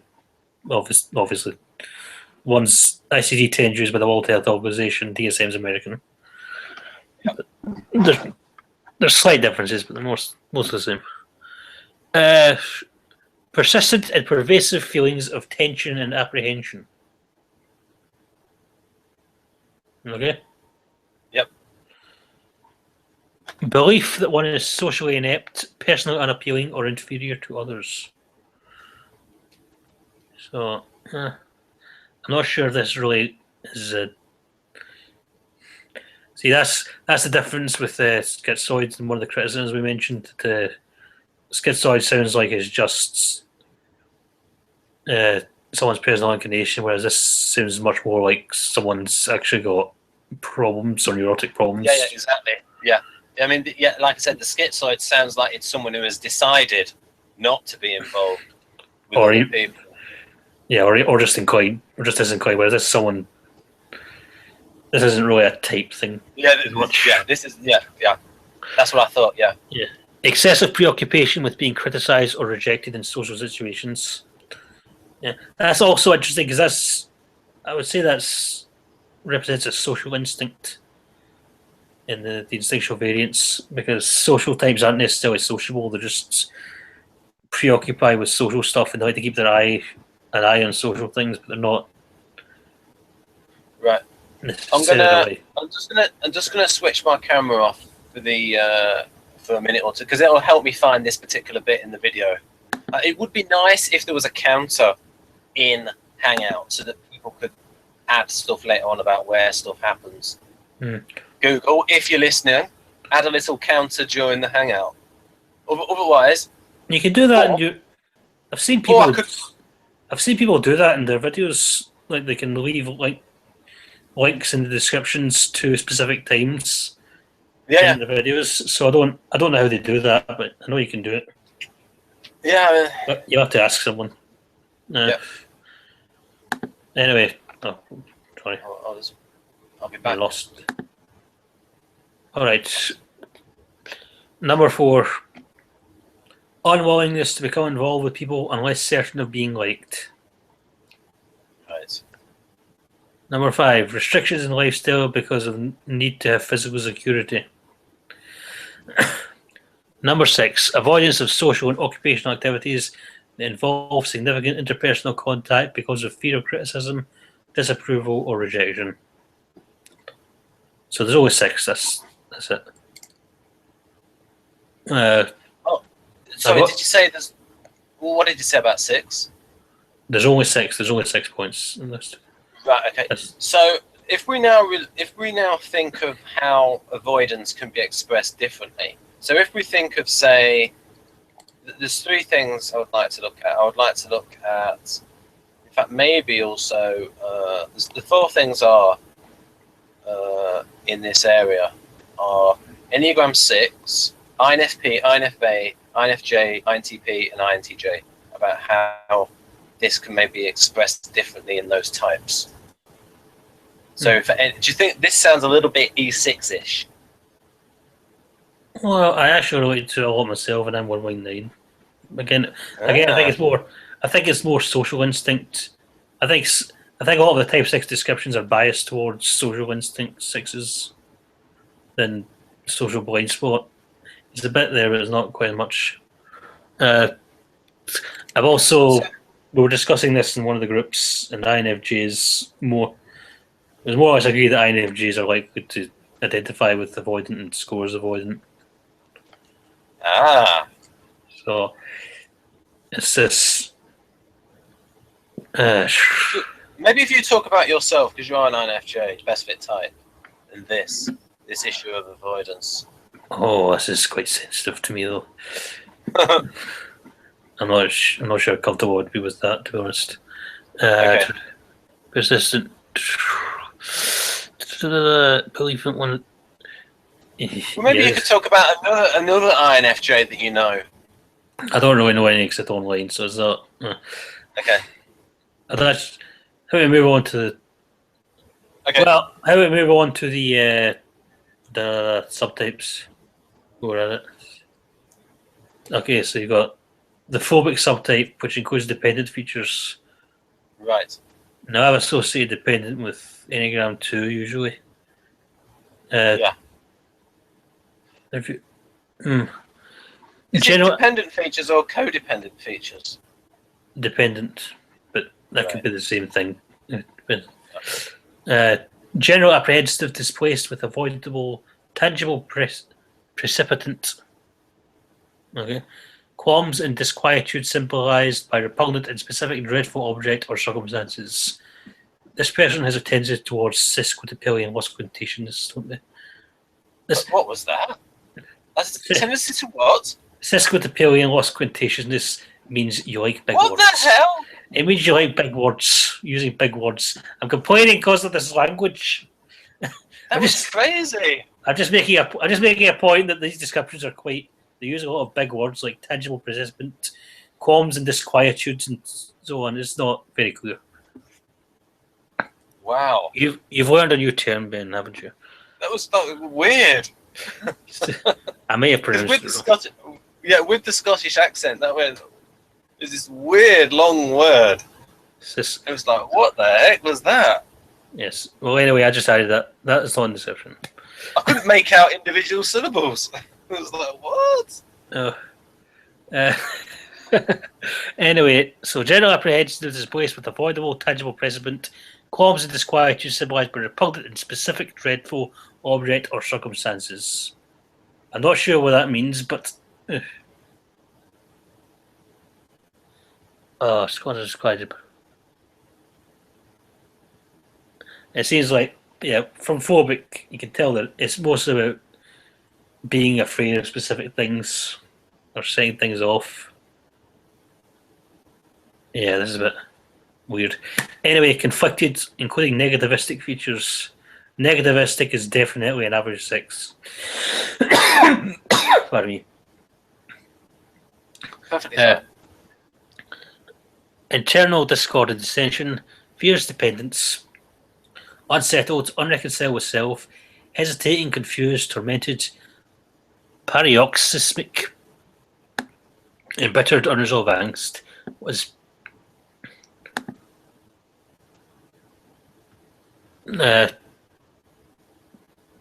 paroxysmic refers to things like seizures and spasms, maybe panic attacks and stuff. Psychosomatic attacks, I think. Yeah. See, the thing is, I'm not sure where avoidant would go as far as any particular Enneagram type is. So, you said something interesting. You said that a lot of INFJs are avoidant. Well, they'll identify as one would be maybe typed as it. That'll come from feeling like an alien times. So how does that go with the FE? With the FE auxiliary, the fact that they're avoidant. Well, that's the thing. That's like it's probably because of the FE auxiliary that we're avoidant. Actually, it's more like a gotcha. Because you are reading other people. Well, it's more of the need.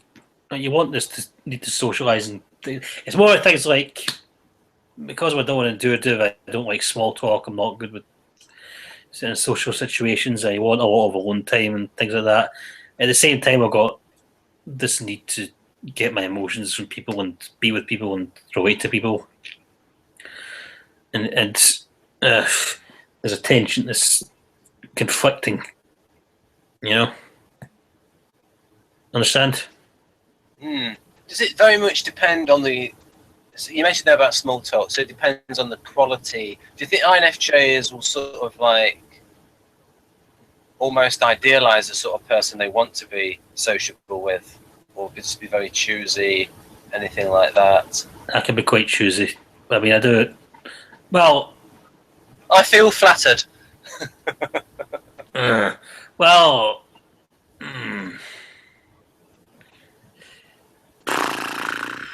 how to put this? It's more about the type of things I want to talk about. I'm choosing with the type of things I want to talk about, which will affect the company. It's not necessarily choosing with the people I'd hang out with as much. I mean, I am with that too, but I don't mind hanging out with people like Spock. I will take half of that I'm flattered back, but not all of it. I'll just take half of it back. Yeah, I mean, it's more... The person matters more than the subject, I would say. But at the same time, I do have this need for interesting topics, interesting conversations, and I can... If it's too much small talk or anything, I will tune out regardless of whether I want to or not, or if I'm not. Right, okay. Yeah. So what do you regard as small talk? Asking about your day or what's going on with people and all that, or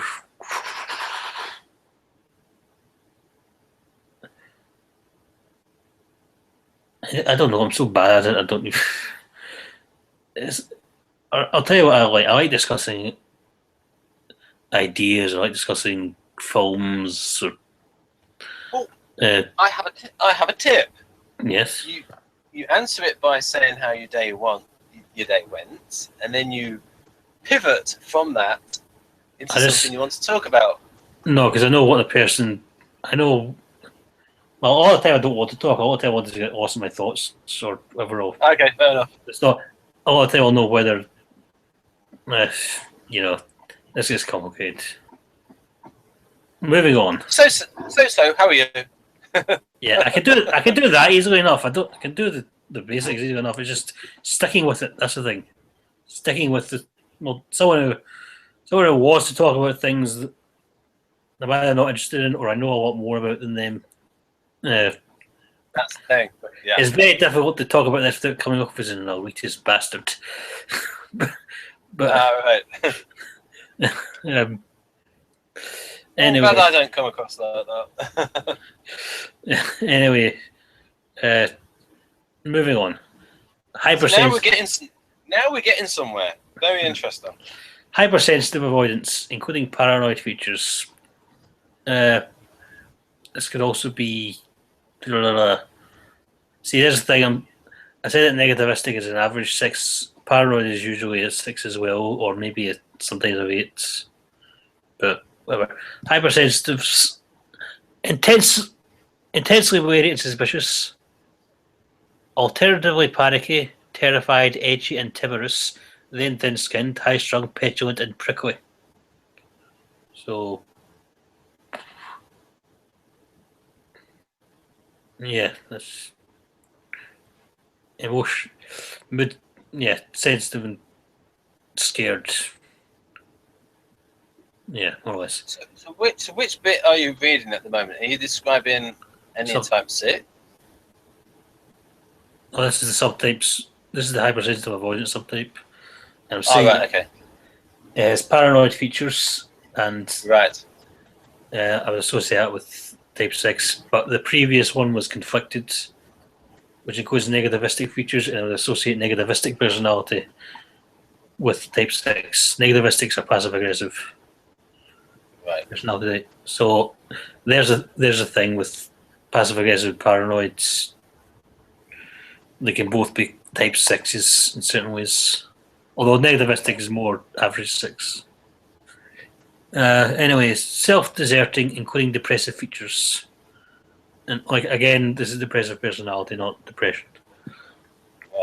Right. Blocks or fragments self-awareness, discards painful images and memories, casts away untenable thoughts and impulses, ultimately gists in self-suicidal. This sounds almost like an unhealthy 9. In certain ways, I think. Yeah, this is someone who suppresses all their bad thoughts and their bad ideas and loses touch with themselves. So yeah, and like I said, other disorders will have subtypes which will have avoidant features. So it's not only 4; it's just 4 as a tier. Are there any other subtypes? Well, that's what I was saying. There's 4 subtypes listed here, but if you were going to other personality disorders, you would have, you might have a paranoid with avoidant features, for example, which would be another or an antisocial with avoidant features, which would be another subtype, in a sense, but it would be listed as a subtype for antisocial. So it's always just a case of how he's organised it. Right.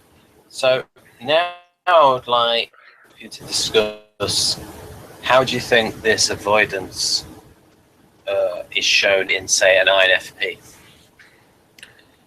I would say it's quite similar on the surface.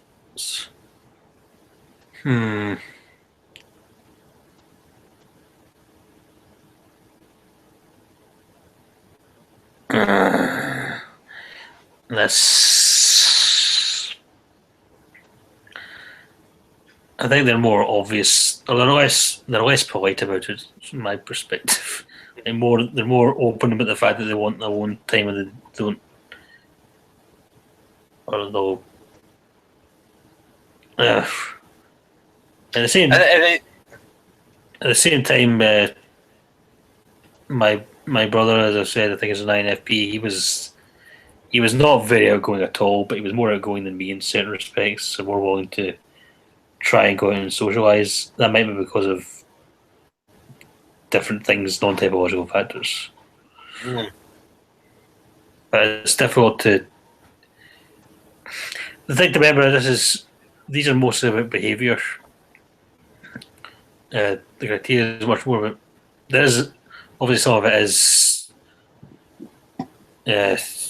what's going on inside, but it's more about behaviour and neurosis. It's not necessarily about type. So as far as meeting the criteria, it's not necessarily what your type is so much.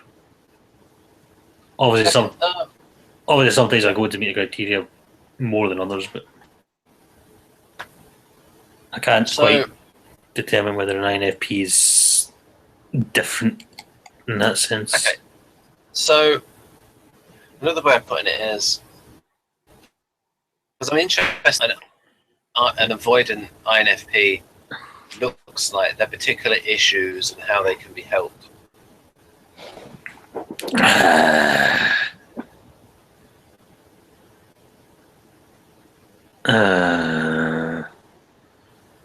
Well, the main thing is INFPs are, especially the FI subtype, they're less expressive. Their feelings are more private.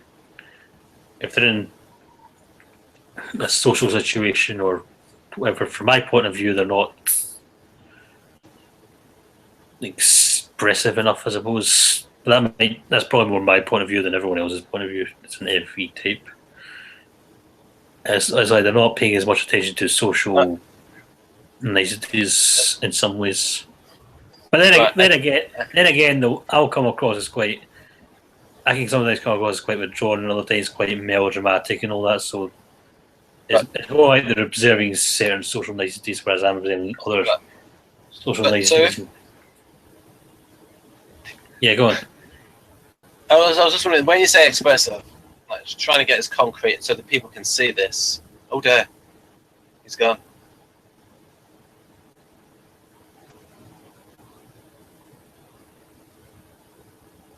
I'll send him an oral. So, a vocal. Yes, so you can see some live stuff going on.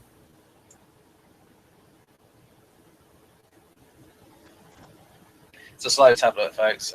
Oh, you're back. I was about to send you an oral saying, "Come back." That wasn't the thing breaking. That was me accidentally closing a window. Sorry. Oh right. Yeah. Darn it. What? Darn it, I had a really good question to ask you. Darn it. Expressive. Oh yes, that was it. Yes, expressive. So people will say that expressive. Okay, what does that look like in terms of if you're saying an INFJ is expressive, an INFP isn't expressive, what do we mean by expressive? Oh, I don't know. I just enjoy expressing myself at times, and imagine that I smile a lot, whereas I mean, again, this might depend on individual INFPs, and especially the more FI heavy ones, the one who like their feelings private. But it's more like I enjoy being melodramatic. I enjoy acting and performing at times. I don't do it all the time, but when I do, I can go quite over the top. And right. So, if we have a brief digression to some camp people are expressive, enhanced expressivity, and so you can have some odd combinations of types that usually aren't expressive with some camp expressiveness. I will say no more. I wouldn't necessarily say they're INFJs, or even they could be. No. I think stereotypically they'd be ESPs. They could. It's their creative. I'm just saying I'm just saying, as a non-typological factor, someone's sexuality can affect their expressiveness. Okay. Yeah. And what I mean is, if there was campers to wear tents, then that's going to come across as, I mean, if we didn't know about that, if someone didn't know someone's sexuality and they were like in certain situations, they might say, oh, he's expressive, he's got an enhanced FE. I'm trying to think. I would try when I'm doing this. I'm imagining how. I'm not even sure what I'm thinking when I do this. I just like it. Like I like. You see, I would like to know that relationship between those gays that are not camp and those that are. And I just wonder if there's a type of relationship. Not sure. There. It's not the INFJ type thing either. It's more like how to describe it. Mine's more harmless, or from my point of view, it's harmless. Not that camp is harmful. Mine's more childish, cartoonish. Like more if I bump my toe, whatever, I might feel this need to go, oh God, the pain! Oh, the agony! a little bit. Mine's more the sort of like you'd seen on a cartoon show or whatever. Jonathan. Jeff Miller. Yes. Could have been listening to this with his headphones in, and right then you could have given him a heart attack. Oh, I like that.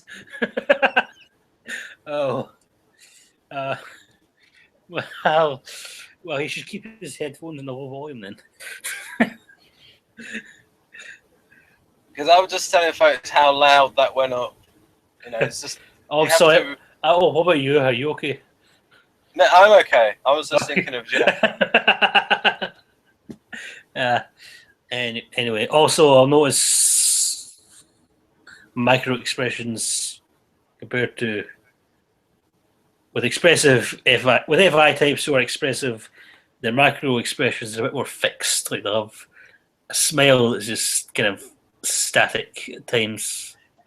You notice that, whereas me, I think I'm a bit more malleable.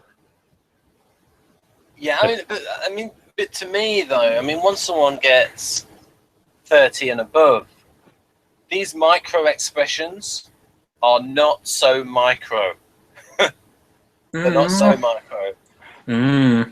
What do you mean? What I mean is, like, you just see it. Yeah, I can see it anyway. I'd say I've always yeah, exactly. But it's like for INTP, because the way they develop with their FE, they just notice I've said this a number of times, is when an INTP is younger, they cannot see the difference between good and bad acting. It's like they'll hear people talk about people being a bad actor or actress, and it's like they can't see it. Well, the thing is, when I was younger, I couldn't see either half the time. But I think that was partly out of kindness. I'm just too nice. Also, I would also say it's because I'm actually reading into their. I'm seeing more than expressions. I'm thinking of the character and type of personally. I like. You would say bad acting, but you know, in real life, this is might be how certain people would act. If you just personality, whatever. What I mean is, like, when I was younger, you would hear people say on television, Richard Gere, bad actor, right? And that's like seeking. Now it's like, whoa. He's quite good when he plays villains. I'll say that. If you'll see him play him a lot, but when he does, he can be good when he wants to be. Richard Gere. Well, like I said, there are those who are limited. Like I said, I usually classify them as. I can see a limited range. Yeah, like there's in most professional actors are limited. Yeah, see, I don't like. I'm just not comfortable calling actors good or bad, even. Obviously, they can have bad performances or inappropriate performances, but even those ones can be good if you have them the right script and the right situation. Yeah. So, that's what I mean. Like I said, yeah. I use limited quite a bit as a term, but it's like I used to think. So this relates, folks, to expressivity, in that To me, I usually see bad acting as being overly expressive. That's what I was saying about the micro gestures. But when I was younger, you wouldn't know who would be a big star and who wouldn't be a big star and why, and you would just think it's look. Whereas now, I can see why the big stars are the big stars. You can see, yes, they're really good actors and actresses. Well, so you can actually see most of the time is that it is merit based, and you see, wow, that is a really good performance. Yeah, because generally it matches up. Yeah, I'm saying I don't recognise. I never saw bad acting as much. I could definitely see good acting. I've got no problem with seeing good acting and all that. So it's just, I think some people are a bit harsh at it's like, for instance, Jeff is showing me Homicide: Life on the Streets. There's a lot of good acting in there, and you can see that Andre, the guy that plays Pembleton, very good. And I like the guy that plays the ESTJ chief as well. Yep. But yeah, Pembleton, the guy that, and then was saying that, and Jeff was saying he became a breakout star. The guy playing Pembleton. Right. So we were talking. So yeah, this expressivity thing. So basically, and just to let people know, folks, Victor has typed me and mentioned publicly that he thinks I have enhanced FE. So he thinks he thinks my face is very expressive. I don't know what you think of that. I've seen more expressive INTPs.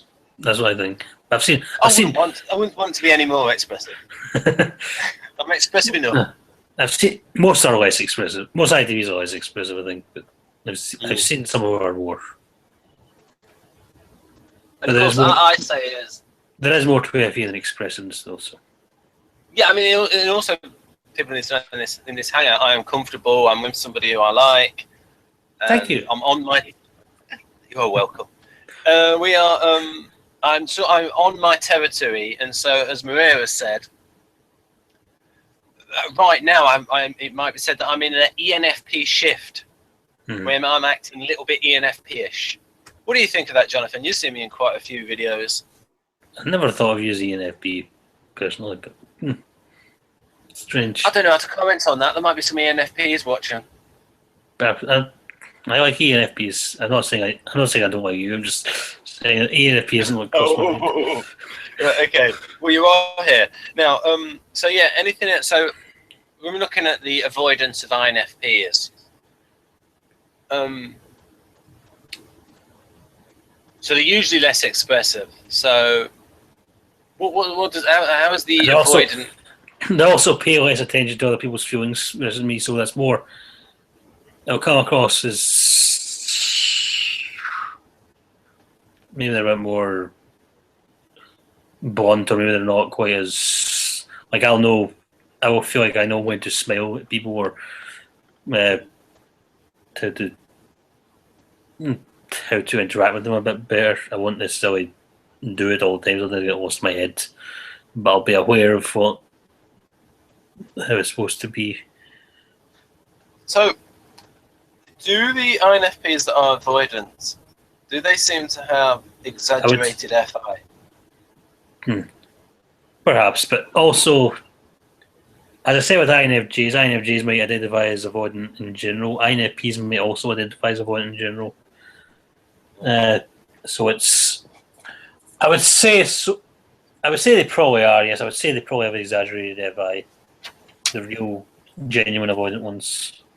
Now, one of the key factors, and I forgot about this, as someone who is very, because I'm also an avoidant. That's how it's different. Is how I am in Hangouts because I'm comfortable. That I am also an avoidant personality. Yeah, it depends on the circumstances, and a lot of that is. Just to clarify, everyone, I'm talking about the disorder.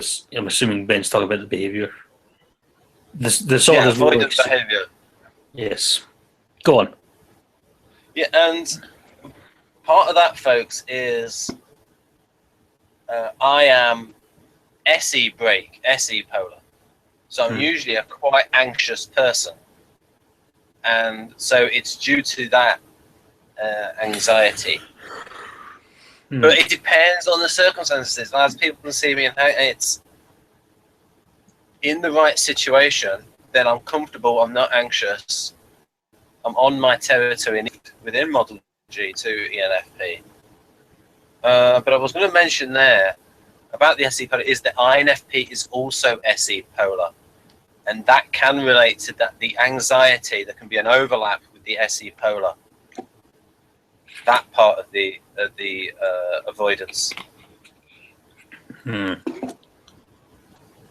The anxiety, because it is part of those. Because when he did because in the square, remember the square was what was it? Was it something like avoid? It was something like avoidance. I can't remember what that top left, top right square was. It was avoidance something. Dismissive. Avoidant. No, the other one, the other corner. Oh.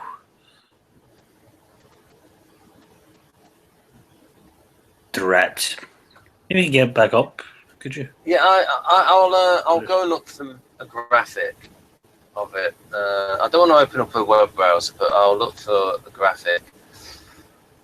Right. Right. Not there. Right. Okay. Alright, just put it in there. Right. This is a nice little tester for the audience, see if they remember as well. Right. They'll be shouting at their screen. Screaming the answer. Yeah. Here we go. Let's see. Right, I might show... Right, okay.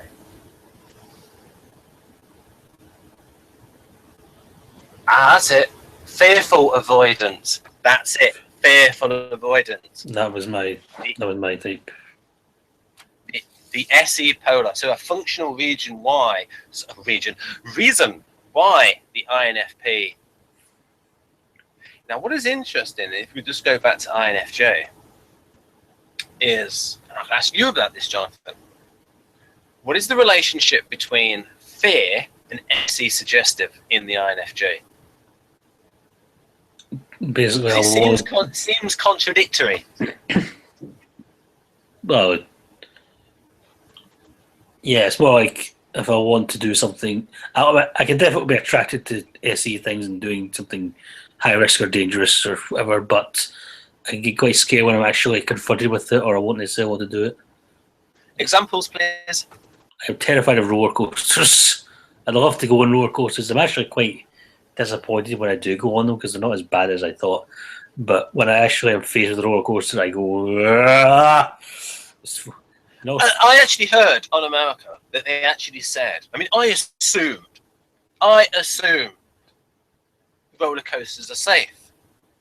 Right? You'd assume that, wouldn't you? The way governments are in America and the UK with health and safety. Right, you assume roller coasters. I actually heard from the legal analysts that no, you have to make the assumption that they're not safe, because it's like when they have it's caught upside down and the people are upside down caught on the roller coaster, and they say, "Oh, can you sue?" and say, "No." There's an understanding that they're not supposed to be that safe. No, I would assume that they were safe based on all this health and safety stuff that governments do. Yeah, well, yeah. Again, that'd be a legal disclaimer. It's like. That sounds like a spokesperson for the park or something saying that, as far as we're concerned, we're not saying accidents will happen, but as far as we're concerned, you took the risks. I mean, that was in the news recently with the Smiler and Alton Towers, the accident there, people get injured, and they're actually quite upset that it's back online now. You can't just come out and say, though, "Oh, we told you you're not going to be." I mean, people still have rights. They've got. Well, again, it would be more of a legal thing. It's like you never actually signed it away. It's not like on the internet where theoretically you've read it and ticked it. I think it's sort of like, yes, we're making this as safe as we. What's that? No, we're making this as safe as we can, but it's still kind of dangerous, you know that. As far as I'm just seeing it from their point of view, or why they would say that. So I would understand. Maybe I'm too understanding. Right. So if we think of, so if we use this thing about SE, because INFPs and INFJs, the difference between the two is very, and it's not just the difference between FE and FI. The difference between the two is how they view SE, and I'm wondering how this. So maybe with INFP, if you've got an avoidant one, then you've got SE polar as well. Because I tell you now, SE polar is avoidant. Mm-hmm. You want to avoid those things that cause conflict. Mm. And so I would say this. So I'll put it like this: the more SE polar someone is, the more avoidant they are. Mm. I would say that is in terms of. Now it can be nuanced in terms of the things that they avoid, and I would say that I avoid conflict or situations that could potentially become dangerous. I would say that I can think of INPs that I either know or are aware of who are not so conflict avoidant.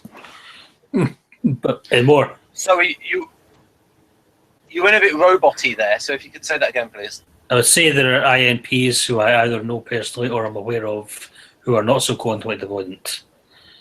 Who are more willing to get into certain arguments or that. Sometimes it may just be that they're blind to it or they don't realise it, but other times it seems like they don't care. They feel strongly about something. I was thinking more on a physical level, in terms of physical concentration. Maybe.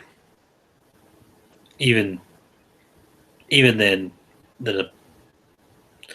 I will say my brother used to beat me up. No, he'll beat me up, but we'd carry on and I'd be in the lose against. He's my little brother, so it's kind of embarrassing. Right. I might have been honest. I might have been honest target sometimes, but yeah, he's bigger and stronger than me, and this is more when he was younger. So that's kind of strange to me because there's always. So, if we compare INFJ and I, would you say in general, all other things being equal, the INFP has a greater tendency to be avoidant than the INFJ, or would it vary on subtype? Yeah, very much subtype. It would vary by individual. I wouldn't necessarily say that one is more likely to be that than the other. I mean, I would consider myself an extremely avoidant person overall.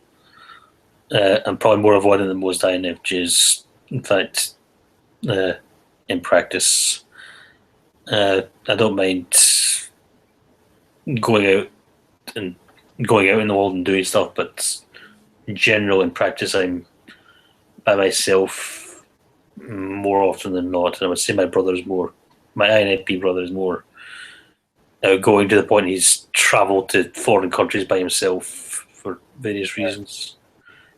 So, yeah, I would not say that one is more avoidant than the other. I think it's an individual thing.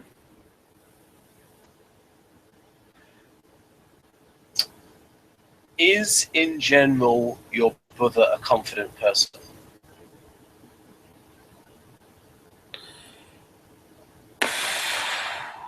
I'm not sure how comfortable I feel discussing that on. Okay, fair enough.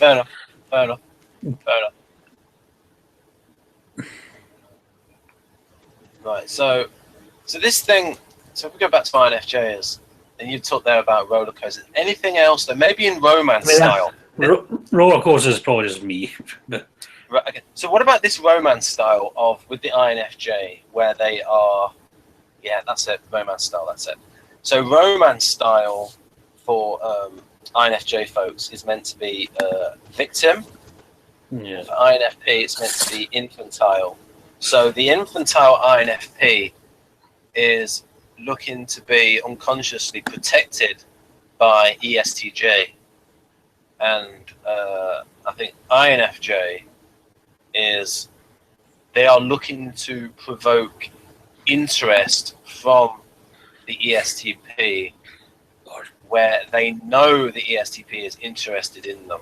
Is it specifically your dual or is it any? I would have thought it was any type. I didn't think it was your dual. I didn't think it was your dual. I thought it was any type. Anyone you're attracted to. For what? for your romance style. And you're saying you wanted to try the ESTG and the ESTP, but I thought it would be any type. Oh, no. For any... No, not any. I was just saying that infantiles... What? NP is like SJ is. Oh, yeah. But, And NJ is like SPs. uh-huh. The SPs being aggressors, the NJs being victims. So so as we know, folks, NJs have NI in the top two functions. SPs have SE in the top two functions. SJs have SI in the top two functions. And NPs have NE in the top two functions. And so the infantile type with NE is meant to be more childlike, like say Doctor Who can be quite childlike, playful, those things that we associate with NPs. And you know, NPs are not necessarily the most organized of people, and they can be quite scatty, and they're bored very easily, and so not necessarily the best at taking care of themselves, whereas SJs are very good at that on the basics of taking care of themselves. And so as a combination, those two go together quite well. And INFJs are victims just in the sense of they see themselves as generally the victims can take care of themselves better than the infantiles. It's just that the part of the theory is that because NI is dynamic, that the victims are unsure of someone's constant interest in them, and so they continue. So they want to. So they want, and this can go with the. So maybe they dress in a certain way to attract attention, so they know the SPs are attracted to them and are making the first move. And the NI types want the SPs to be forward, and they like the, say, if we think of, especially magnified if it's like female INFJ and male ESTP, where the, I can ask you now, what do you think of ESTPs, Jonathan? I like them. I can't say I've ever been attracted to one of them, or certainly as a serious. Maybe I found them attractive or whatever. I don't think I've ever had a real crush on an ESTP or anything like that, personally. Of the female INFJs that you talked to, and you may have talked to them about this, what do they say that they like about ESTPs? I don't think we do talk about them that much. I think we. Oh, my back stretcher's gone. I think I generally like them in the sense of humor. That I don't think we've talked about it that much. They were talked about ENF. I've heard INFJs talk about ENFPs and whatever more than ESTPs as far as that kind of thing goes, or non-ESTP types.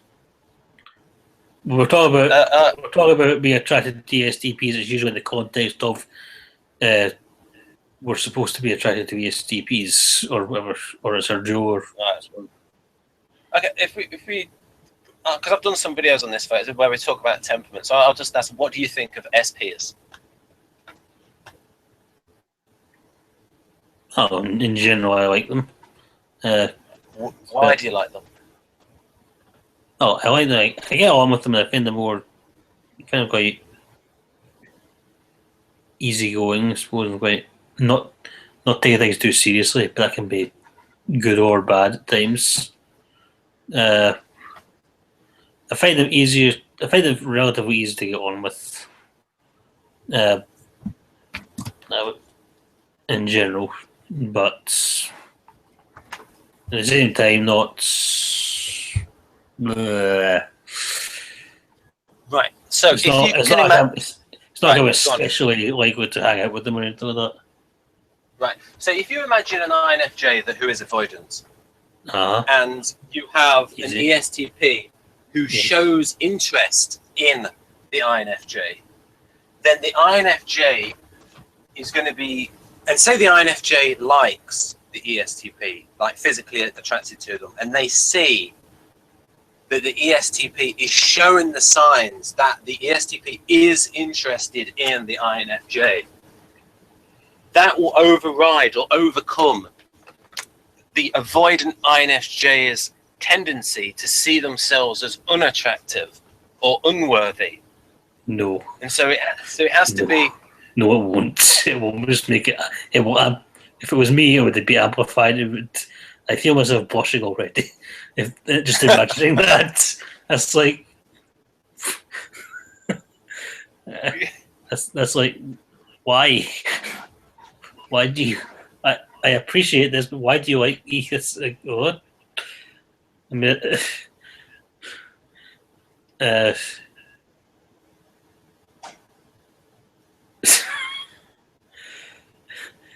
yes, I don't think it would. I definitely feel like I'd be quite flattered, and I might be interested to be in the person, but I wouldn't be into it. I would be like. But theoretically, though, if we've got an INFJ who is avoidant, and the other person is going to need to take the lead. Oh yeah. That's the point. Yes, I suppose. So maybe the aggressors should be called assertive, and the victims should be called submissive. Thing is, I think in that case, I'd always want to be more withdrawn and more avoidance to a. This probably is more me than INFJs in general, but I'd be kind of territorial and private if that happened. Like, I wouldn't know how to react. But I'm not sure how comfortable I'd be if someone just came in and just says, "Let's go out," or started taking me places and all that. I'd be confused. Now, this is touched upon by Dario, who says that Linda Behrens wrote quite a bit about the tandem use of functions. And he gave the example of SE working together with NI. And I'll just read this out for people. We can get powerful results using extroverted sensing in tandem with introverted intuiting. Yeah, Dario and Linda always like to turn it into a verb rather than a noun. So instead of saying introverted intuition, they'll say introverted intuiting. We can be very tuned into the surrounding environment with anticipation of what's coming next. We may constantly read our industry's current news to be sure to catch the next wave of innovations. Or we can engage people in fun activities, drawing them out and helping them transform themselves.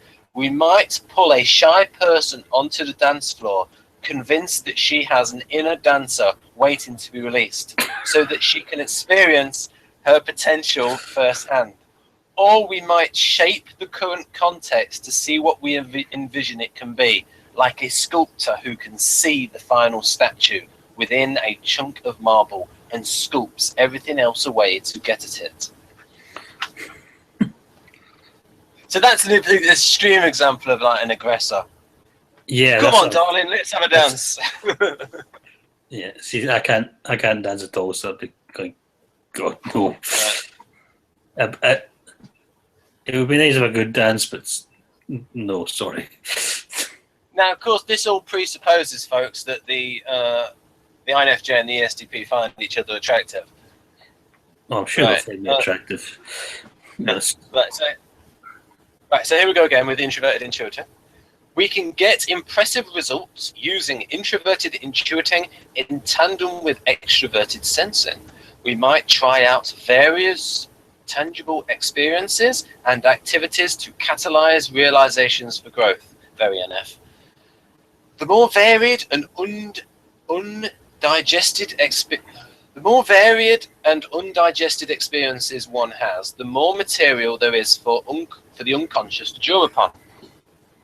We might look inward to envision how we can transform something, then gather data to take actions to realize that goal soon as envisioned. For example, we might visualize how people will one day journey into space and then take the actions necessary to design and build a spaceship to accomplish that goal. Well, Dario might do that because he has an aeronautics degree. This aerospace engineering. This might take many years of action, including activities to sustain the vision. Another tandem relationship involves engaging in a physical activity so that body, mind, and environment merge to become one, perhaps experiencing a great sense of calm or energy. So that's how he sees SE and NI working together. Basically, SE enacting the NI vision, or the other person. So, I mean, it might be, if we think of the avoidant INFJ, is usually what's said is they need the energy of the ESTP. And maybe they come along and say, yeah, we can do this. It's like, like I say, neither, but knowing me, I'd be very, very stubborn and resistant. Which, yeah, I've been in those situations. I've wanted to do it, but it wouldn't happen based on personal experience. So if we think of this thing, though, if you've got an avoidant INFJ and you've got SPs, do you think SPs are the right people to overcome the avoidant tendencies in the INFJ? In my case, no. Right. But for other ones, maybe. Because I was just thinking, those characteristics of the avoidant personality where it talks about the doubt that other people want them, the other people care for them, the other people value them. The fact that the SPs generally are so forward in showing this, then maybe there's a situation where the INFJ is in no doubt how the SP feels about them. And that is what might enable them to overcome their avoidance. If I felt the same way, perhaps.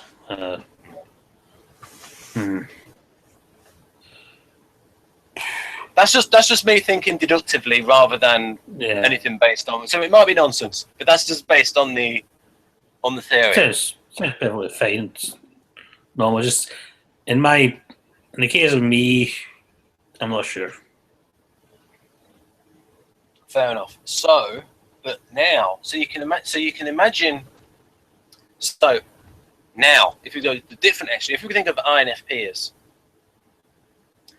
their avoidance might be a little bit more fear-based. So maybe the SJ will bring the INFP out of their avoidant shell by showing that they are safe with them. Don't worry, I'll protect you. A sort of unconscious feeling of that. You see what I mean? Like the INFP female might be comfortable with a man and she feels that this ESTJ man will protect her, and therefore he can get her to go out more into the world to grow because she's got someone to reduce her level of fear, I suppose. Someone to the feeling of being looked after. Yeah. Because what I'm doing is I'm putting together the two ideas of the infantiles the NPs want to be protected, with the idea that avoidant INFPs, remember what we called it, fearful-avoidant. Yes. And the ESTJ can reduce the fear in the INFP because the INFP will feel protected.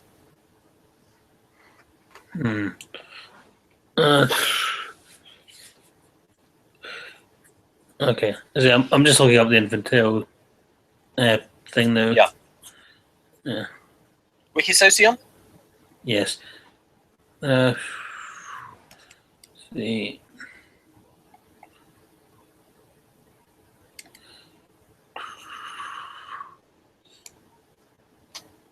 I just think.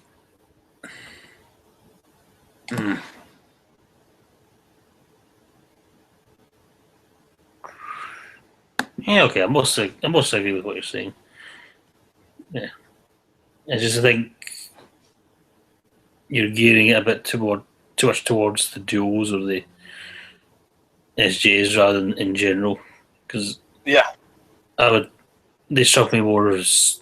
And I'm reading the more one stills. It strikes me more as in general, like it's not specifically geared towards caregivers or aggressors or anything. It's like, I mean, well, the reason I bring that is that they're the right person. They're complementary towards their needs. That's how I'm seeing it. Yeah, I'm seeing it as more as an individual thing. I can see how victim romance style would be me in general, not towards a specific. It's the idea is that the victim romance style, the NJs, they want the other person to take the lead. So they. Well, I would say it's more complementary. I would say to take the initial lead, not necessarily the lead in general. Yeah, in terms of initiating romantic attraction and the interest being there, because like I said, as you went through the definition of avoidant, part of that is feeling that they can't be loved or feeling desired, something like that. Whereas the NJs with the SPs, the NJs will be in no doubt that the SPs are interested in them.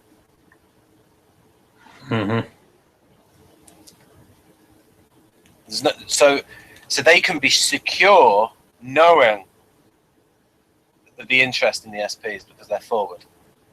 Now, conversely, NPs see SPs as far too forward, far too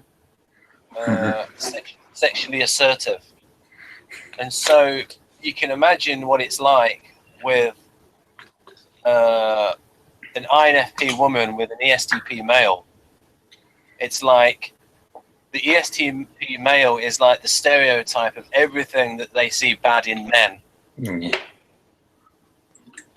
And so that's why usually if you see a feminist that's like they see things about men and it's almost as if they're describing the ESTP, the first type that I will like check off to see if they match will be like INFP or like ENFP, something in that delta quadrant. Now, conversely, very interestingly, Jacqueline Pearce, who played Servalan in Blake 7, talked about how she did want a man in real life to have power over her, to be an equal, to have, and in real life, I think Jacqueline Pearce is an INFJ or ENFJ. And she actually went a little bit crazy when she played very good, wonderful performance as Servalan in Blake 7. Servalan was the leader of the Federation. And what happened was Terry Nation initially decided that he just, as he came downstairs, he just changed his mind, decided, I'll make it different, I'll make the leader of the Federation a woman rather than a man. And, well, rather than a man or rather than a child, I mean, a woman. So, there's only two options there. Man, woman, child. Or alien. And so, so the leader of the Federation, a woman. And then when Jacqueline Pearce took the part, she had very short hair. And when she saw the costume design of, like, originally she was meant to, like, wear a uniform. And she thought, no, I'm not dressing like that. I'm dressing it. And then she wanted to dress in a very feminine way. Now, what happened was, Jacqueline Pearce has talked about in interviews how she had Jungian therapy. And so between seasons 2 and 3, she was a lot more sexually revealing in her clothing, and she definite victim romance style. And like she talked about one particular story in Blake 7. Well, Jeff doesn't want to hear this. He's probably watching this. I won't talk about it. Anyway, so in general, in her real life, she says she wants a man. And so basically, Jacqueline Pearce is like one of these people who doesn't like feminists because she wants men to be men. Mm. And the reason why, in hindsight, yes, because she is the victim style. She likes the macho man. Whereas if she were an INFP, she would see that kind of man who's a male chauvinist pig, macho, braggadocio, all that kind of stuff. I think you're stereotyping about it, but yeah, that's how they see it. I definitely know NJ feminists, let's put it that way. Yeah, but they tend to be a little bit different. They're not as extreme, or they might be post-feminist. I do see it more in the INF, the FP, the NP types, yes, but I definitely still know NJ feminists without a shadow of a doubt. I would say INFJ feminists are less outspoken about it than, say, INTJ feminists, for example. INTJ feminists are quite more outspoken, but I think that's more about. I think in some cases maybe things like being taken seriously in the job or whatever, things like that. Maybe more specific terms. But I'm mainly thinking of the sexual plane in terms even of the feminists. The sexual plane, maybe, because there'll be things like. But they get bugged if men underestimate their intelligence, like if they try and impress them with mansplaining, or that's where a man explains to a woman something in a manner that's very condescending. There was a joke on that on Fox News with Catherine Timpth, where she said, I found it interesting how Obama mansplained to that woman. Listen, chickadee, I know you think you can handle a gun, but you'd probably blow your own head off. Yeah, actually saw on one of the forums, personality cafe forums, they were discussing it, and the INTJ woman was saying that they don't see how you could be an INTJ female and not be a feminist, or INTJ females are very likely to be feminists. Again, a lot of that has to do with equality in the workplace and in general. Yeah. I'm thinking on the sexual plane. I would say even in the sexual plane, somewhat. Well, yeah. What I mean is the sort of things that if they're saying things like they are more attracted. Obviously, they're more attracted to ESFPs who are more sensitive than ESTPs. Yeah, that's the thing. Yeah. Who are more charismatic. More tender as well, so it's not. Yeah. But charismatic. So even the INTJs feminists might not like the ESTPs as much. No, definitely not because of the FI difference. Especially INTJs that have INFP shift. In the INFP shift, because as we know, INTJs can have very strong FI. Which would not go well with. So they might actually be drawn to. Now, did somebody mention it in a hangout? I think Anthony Rodriguez did actually mention it in a hangout where. Now, is Anthony probably Latino? About 99.9% Latino. He likes Trump. Like as a person, like he likes it, but he doesn't like what he says. Yeah. So you can see the duality.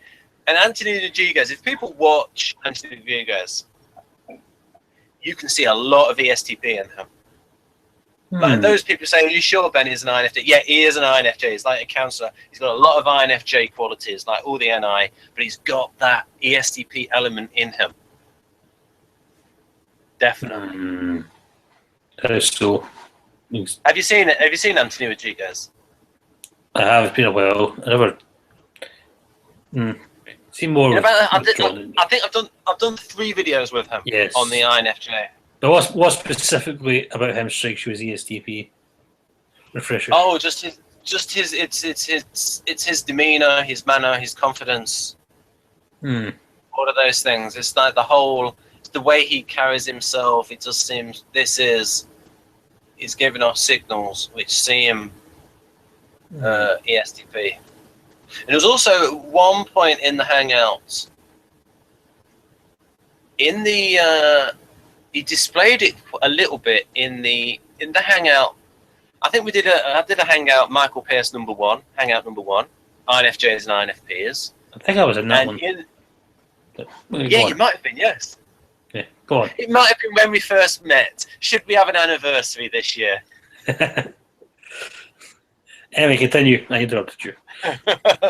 Right, so there he was a little bit he showed some assertiveness in there. And the Abukiki, it might be the influence of his career, and he's also a DJ, but he's definitely got some strong extroverted sensing. A little bit of an ESTP edge. A little bit something about him in terms of that. Socionics calls it power sensing. You can see that element in someone. Just as you can see it sometimes missing in INTPs and INFPs.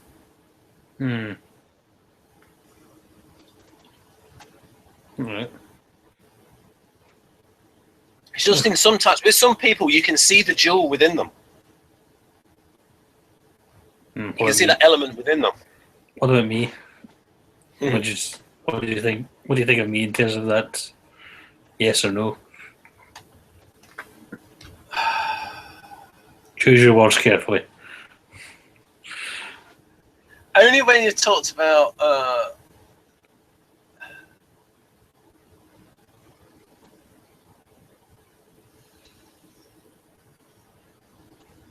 no, I don't see ESTP in you.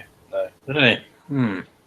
But Anthony's the only INFJ that I've seen ESTP in. And again, it can be affected by things. So, for instance, Crystal, she has an ESTP sister. And Maria has said the way an INFJ can be developed can depend on whether their parent is their jewel. Yeah. So neither of my parents were ESTPs, I can tell you that. I'm trying to think. I've got a huge extended family. I'm not sure who the ESTPs would be.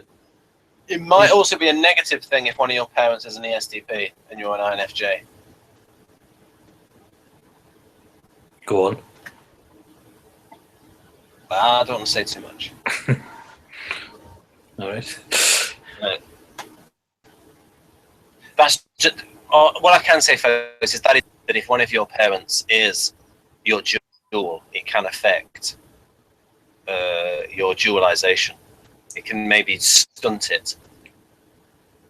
I don't want to say too much about it because I've told this in private, but it is relevant. It's not too revealing. Right. And so that made me think of Crystal, who said that she doesn't display much. She said sometimes she actually says she does display it away from Hangouts, because I think she said she does like kickboxing. I used to do that. Yeah. Oh, very good. I think you said you got injured. That was right, wasn't it? You got injured. I get sick. Yeah. Badly sick, and I skipped too many classes after that because I was sick. And then I put the weight on.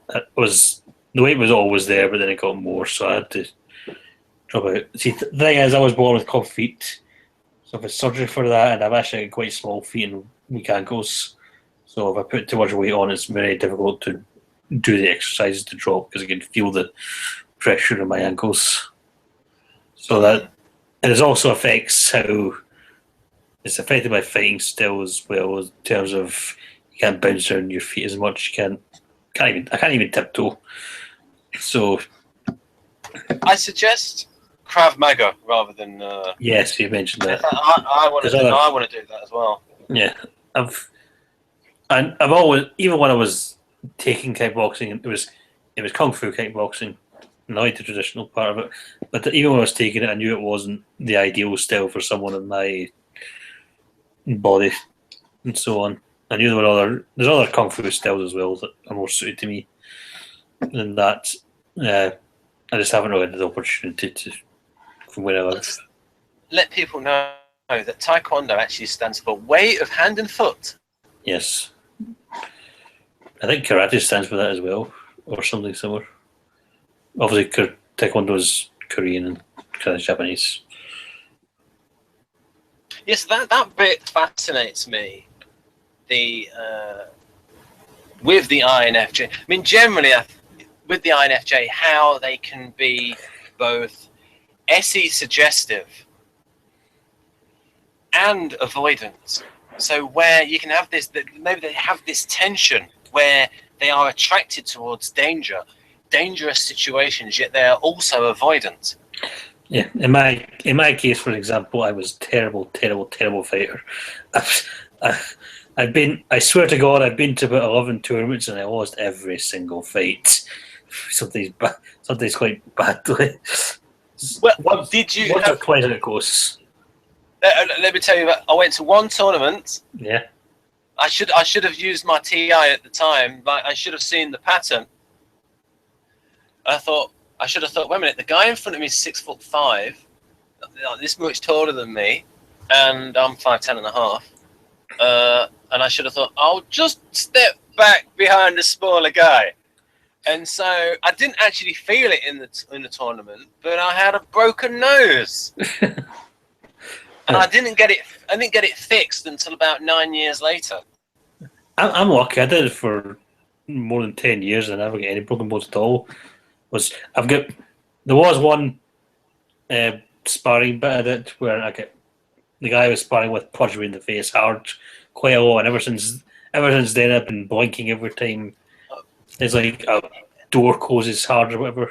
It's like, so I've got an interesting story about the power of the unconscious and perception.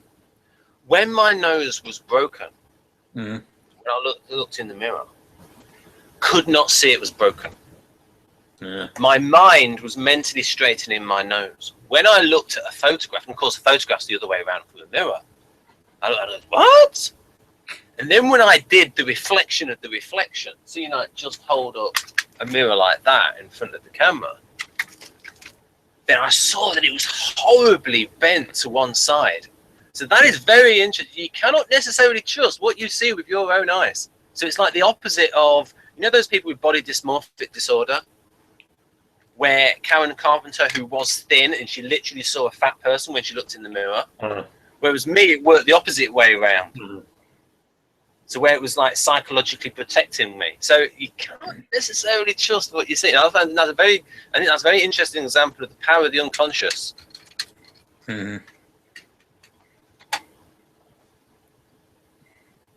Yeah. Understand. Because before then, I didn't really believe it. And says, wow, yes, the unconscious. Yeah. Okay. People really can see things that are not there. This is why you can get some people who are self-deluded. And right.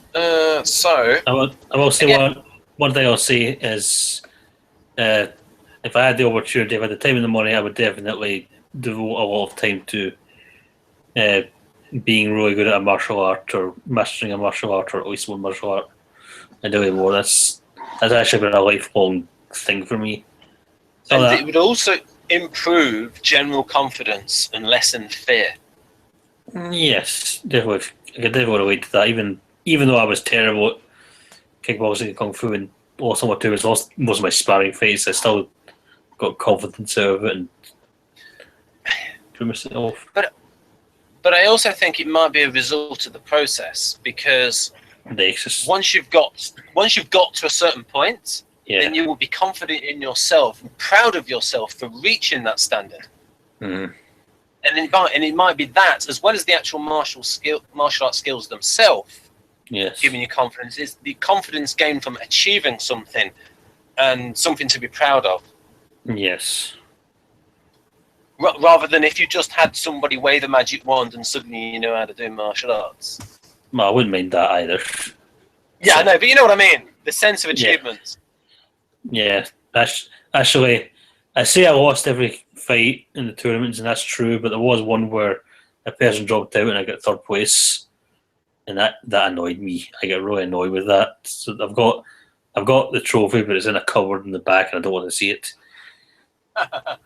It bugged me, especially after losing all those fights. Like, yeah, I see a lot of confidence just comes from the exercising and the experience and the fighting and all that. Not necessarily just the sense of achievement, but the workout parts, and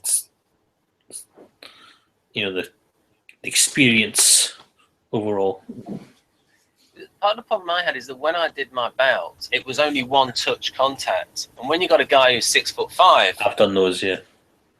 It's like, it's not fair, because then you can't get in, you can't take a punch in order to get in. No, you have to learn to do that and take the risks. I've done both. I've done the points fighting, the one touch thing, and I've done the close. Oh, what was it called? I can't remember. It's another one where you would go at it for about 2 minutes, and at the end of it, they decide who fought best and all that. They're much scarier. Yeah, it depends. I mean, it's just that if you've got somebody who's got a longer reach than you, with one touch, the strategies with that as well. What I was taught was that if you're dealing with someone like that, you should just go in as fast as you can, because their reach is a bit of a weakness because they're not as good at close quarters. If you can close the gap, it's not. That's the thing. Yeah. And you can't do that with one. With me, it's actually more difficult because of my feet, because I can't always get that little bouncing, and I'm worried about balance more. Or just you had to block probably, Much. Ooh, Still got it. That was good. Still got it. That was good. Yeah. Right, so we're still trying to get to the nub of this. The INFJ that is both avoidant and so is it like you got this INFJ who's avoidant, and they have this desire of an attraction towards excitement, danger, but they almost need someone to take them by the hand. Avoidance more about being attracted to people, though. Pardon? Avoidance is more about people, though. It's not necessarily danger or experience or any stuff. It's more about interpersonal relationships and socializing. Good point. Really. So so I sort of married SE suggested together with avoidant, but it's not really quite the same thing. Yeah, but I was thinking maybe more fearful. But the bridge between those two things is the ESTP. The person that is likely to get them into more exciting things. Yeah. Because I think the INFJ will know the ESTP is interested in them. They will be left in no doubt. So that would reduce the level of avoidance. And then also there's the SE suggestive thing of, this man is exciting. He has something about him. He's got a bit of an edge to him. He's unpredictable. He's exciting. Yeah. So in general, do you find SP is exciting? Yes, I would say so. And what do you mean? Yeah, and what do you mean by? So. Interesting. At least the stereotypical STPs are action-oriented, and so on. Right. So, what is exciting for you? What would I find exciting? I suppose gunfights, explosions, sharks, the usual. And different types of excitement. I wouldn't mind the emotional excitement as well, which can be a totally different thing that I wouldn't necessarily get out of an SP type, or especially an STV so much. But I do like the dangerous stuff. I like martial arts, mentioned, I like the idea more of doing action stuff than actual doing it. The cold feet won't actually try or think about it, like, you know, doing something, climbing a high wall or bungee jumping or anything like that. That's attractive, but I'm not going to do it because I would be terrified. But that kind of thing, you know, James Bond movies and James Bond ideas, that kind of thing. So hopefully the audience can see how the benefit of learning about fearful-avoidant and schizoid is gives us another angle on intertype relations for NFJs and NFPs. It gives us that extra, and there are connections, there are consistencies there. Yeah. I've actually noticed a lot of ENTPs are interested in or don't mind action stuff or martial arts and travel excitement and stuff as well. They seem to be quite into SE stuff, even though they're ENTPs. Yeah, that's the thing. That's the thing. Because in Galenko's temperaments, they are an extroverted perceiving type, and so ENTPs can have some ESTP qualities. Yes. It can be quite. And I've been watching some interviews with Richard Feynman, and it might have been where he was brought up, but you notice that he's got a bit of an edge to him, a bit of a confidence. And have you seen interviews with Richard Feynman? No. Well, it might have been where he was brought up in like a tough neighborhood, but it's like, whoa, this sounds like a working class, like super bright guy. And just the way he explains things is brilliant. And he had this reputation as like the best explainer of things, and it's just brilliant. And it's just it's almost useful to watch him, not for what he is explaining, but for how he explains things. And it's like, wow, the way he, like, there was one video clip where he explained how but he said the problem with that is you need to know the frameworks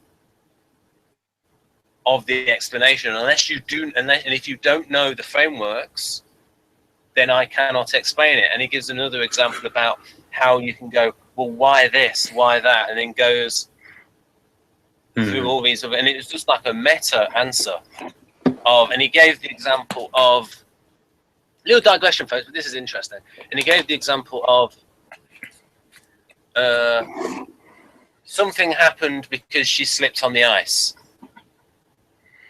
And then most of us would say, okay, she slipped on the ice. Okay, we understand that. But then somebody else would say, okay, why did she slip on the ice? And he said, well, because ice is unusual in that it's a solid, but it's very slippy because ice expands when it's frozen. And so the pressure of being on it slightly will make that ice go to water and thus be slippery. And then you can sort of like ask these questions and go back and back and back and back and back. But he says with magnetism, it's like, well, why do they do this? And then eventually he got to the point that he said, well, magnetism is like this other force. Like, and he said, if you push the chair and it pushes back, people don't question that. People don't question why a solid object pushes back. But then he said with magnetism, is you've got, because in a magnetic material, you've got, in an iron, you've got the atoms or electrons moving with the same spin, and it sort of magnifies the magnetic force. And he was saying that you can only understand it if you have these other frameworks in order to understand it. And then unusual for an ENTP, because Kersey typed Feynman as ENTP, and World Socionic Society has typed him as ENTP. Unusual for an ENTP, he said, oh, don't use a silly metaphor. Because we know the problem, ENTPs using too many metaphors. So I actually like that intellectual. He says, it's not a rubber band. Don't use the rubber band as a metaphor. So the way he explains things, fascinating. And so a couple of days ago, I downloaded a load of Richard Feynman lectures. I'll watch them in future. Right. So now, so we talked about INFJs being attracted towards the excitement, yet also avoidant. But the bridge between those two realms is the ESTP. Mm. And the ESTP can reduce their avoidance by showing that they're interested in them. So if you go back to the definition of avoidance again, what does it say? Does it say, I think like the first bullet point, it was about there being unsure that people... Persistent and pervasive feelings of tension and apprehension. Yeah. Belief that one is socially inept, personally unappealing, or inferior to others. Right. So for instance, apprehension. That's the second. Yeah. The personality trait of SPs is audacity. So their worldview of just do it, act on the moment, that will wear off on the INFJ. They said, hey, let's just do it, it's fun. And so that will get rid of that apprehension. So there's that point of it. And then there's that other bit. Did you say something about not being found attractive? Yeah, the second bullet point was belief that one is socially inept, personally unappealing, or inferior to others. Right. Personally unappealing. Low self-esteem, basically. Right. And so what you were saying about STPs will show you straight away that you are interesting to them. Mm-hmm. Now, I've had an INTP female, I won't say her name is, say that she finds ISTP men very crude and far too forward. Mm-hmm. She's an NP. She wants the caregiver. So NP females will want a man who is more of a gentleman. And again, that is about comfort and protection. Feeling comfortable with a man. Mm-hmm. So we can see how the two things come together. Mm-hmm. So if you go through that first description of avoidant again, we'll look for areas to do with fear. So persistent and pervasive feelings of tension and apprehension. Yeah. So that's, I would say that's especially social anxiety, particularly. Yep. Belief that one is socially inept, personally unappealing, or inferior to others. That's low self-esteem. Yeah. Basically. Excessive preoccupation with being criticized or rejected in social situations. Unwillingness to become involved with people unless certain of being liked. Yeah. That's the thing. Sorry? That's the thing. Certain of being liked. And as I said, ESTP male. Or probability, I would say more, but Yeah, the ESTP male, the INFJ female will know, well, this guy is definitely interested in me. Restrictions in lifestyle because of need to have physical security. There, bang on. Physical security, that matches NFP. Yeah, that's more like you avoid doing certain things or getting certain jobs, or when you're not going to take risks, you want to make sure you're secure, you've got your own base, whatever. Right.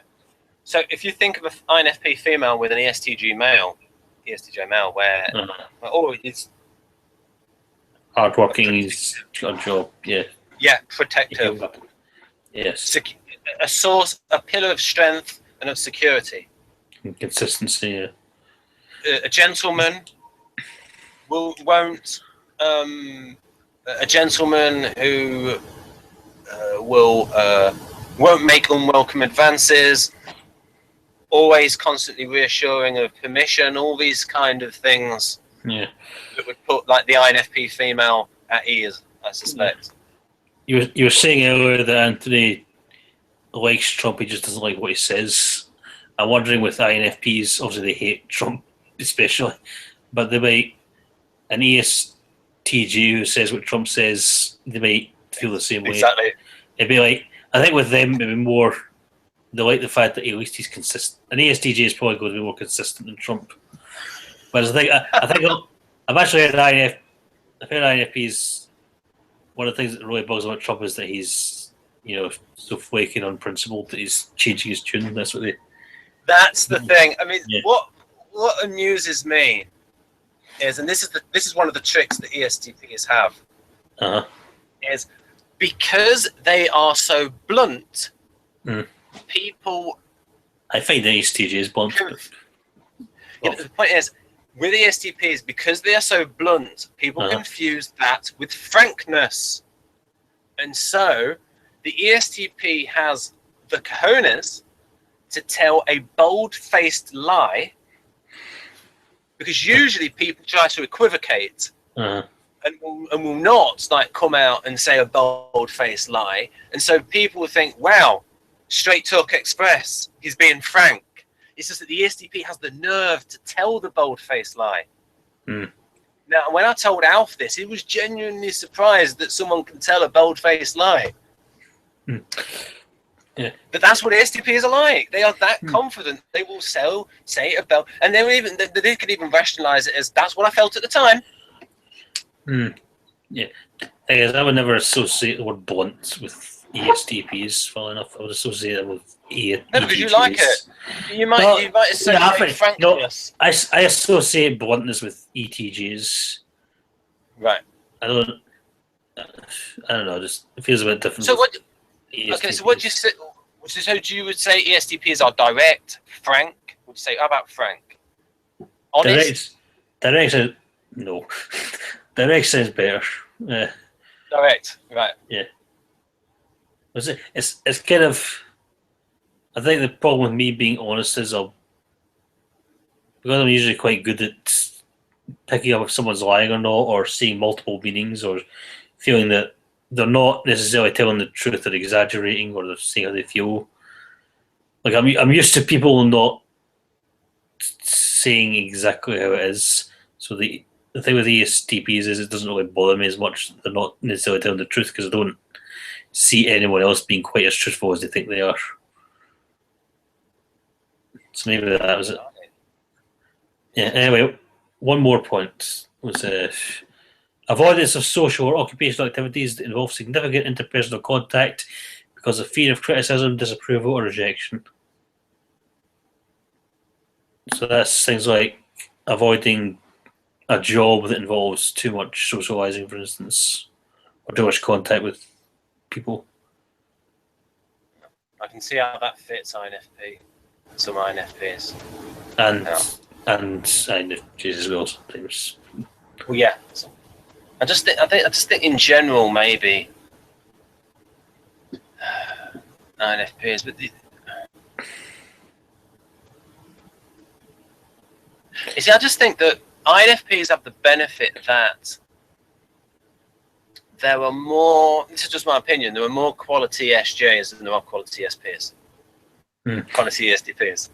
The thing is, in my experience, NPs are more tolerant of jobs that do put them in contact with people in terms of things like supermarkets or office work and all that. More it's the SI stuff that associate with that, whereas I don't I would hate, I would despise those environments. I'd be really uncomfortable. Yeah, because you do, because of your inner SP, you would want something a little bit more freedom, improvisational freedom. Yeah, yeah, less rigid. So right, so that's the thing. Those kind of jobs are more. Those kind of jobs are more likely to put you in contact with people, even though that's contrary to avoidant. So if we put our minds to it, we could probably come up with proper quadra values than certain people. And realise that there are varieties. Now, I think we have banged on that point. Now, maybe we'll say about INTP and INTJ. I feel the way INTPs are. You broke up there. I was just saying about those two types being avoidant. Uh-huh. With the INTJ. So we gave the example of, Dario gave the example of the shy person being taken on the dance floor by, say, INTJ with the ESFP. If say it's a Linux party, that's why the INTJ is there. Because you have to think about why the INTJ is at the party. If they're like an Uber INTJ. And you can actually think... I've been in this situation myself, I should say. Yeah.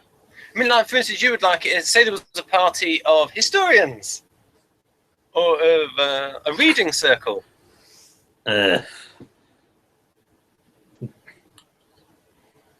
maybe. Right. Well, it's off the top of my head. Right. So you've got that idea of INTJ with ESFP and INTP with ESFJ. With both of those types, ESFP is going to be more sexually assertive, where maybe the INTJ will see the sexual desire, right? And that's bound up with the SE excitement. What INTP will see is they will see not the sexual interest so much from the ESFJ. They will just see the ESFJ's expressiveness, their warm personality. Yeah. And because they are FE, and it's like people notice me in Hangouts, I'm very keen that people have their webcams on. And so I can see their faces, hear their tone of voice, all these sort of things. And the INTP, and I think this fits with MP. I think NPs in general are quite needy to see that the other person appreciates their NE. Because I think NPs are aware, because NE is a little bit love it or hate it thing. Yes. That people either like it or they think you're a weirdo. But so if someone likes it, because it is like black and white with NE. It's like people either appreciate it or they don't. So you can imagine what it's like for NE types, where it's like, oh, they didn't like that, or shut down, I won't say anything. So the reason why I bring up ESFJ is, so if you think of a shy INTP that has a little bit of an NE kind of humor, and you see, and also with ISFJs as well, they can show that they like that.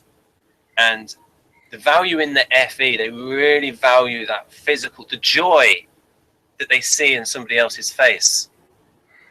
And that is what is suggested. And that can be the bridge that brings them out. Oh, and if their TI suggested as well, oh, this person is actually interested in what I'm saying. This person actually finds me funny. Starts ticking those boxes of the problems with avoidance. Whereas if you put INTP and INTJ with somebody who, say with a sensing type, or say, it might be different, I don't know how they communicate with, but say you put them with someone who's not interested in all the theoretical things that they talk about, not interested in their sense. I remember once talking to an ESFP model stroke actress in quotation marks, and I did a joke about a scratch and sniff edition of the Bible, which is a pretty good joke, and she goes, Ben, I don't understand, why is that funny?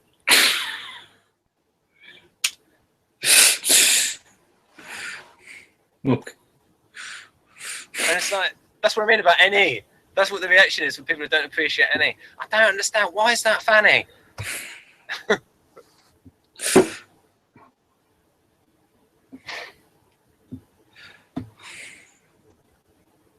I don't know if, and then the only reason I probably didn't do a face palm at that point was I didn't want to get fingerprints on my glasses.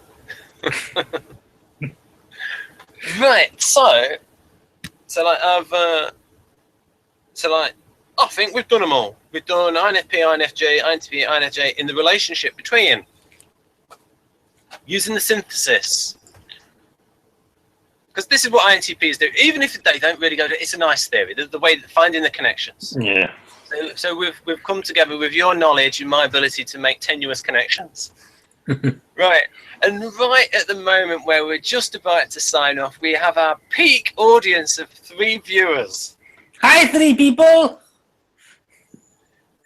And unfortunately, people, it is now 11:50. Is there anything else that we... Oh, yes. What about... we did avoidance. Is there anything else? If you go to that page, please. You know where you had... Oh, did you have the test up? You had the test up. Right, okay. I'll have a look at my... Right, let's have a look. Right. Good. Right. But I think... Right, I'm just going to have a look, because there's something I wanted to ask about. Not young compatible. attachment style. I remember my results, right, not sent with the because I wanted the explanation. Right, here we go. That's what we got here. Attachment-related anxiety. First, some people are more anxious than others. People who are high in attachment-related anxiety tend to worry about whether others really love them and often fear rejection.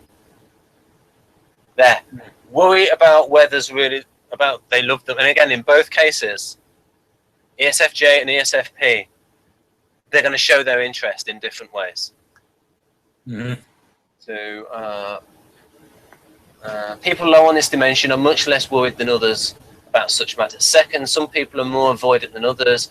People who are high in attachment-related avoidance are less comfortable depending on others and opening up to others.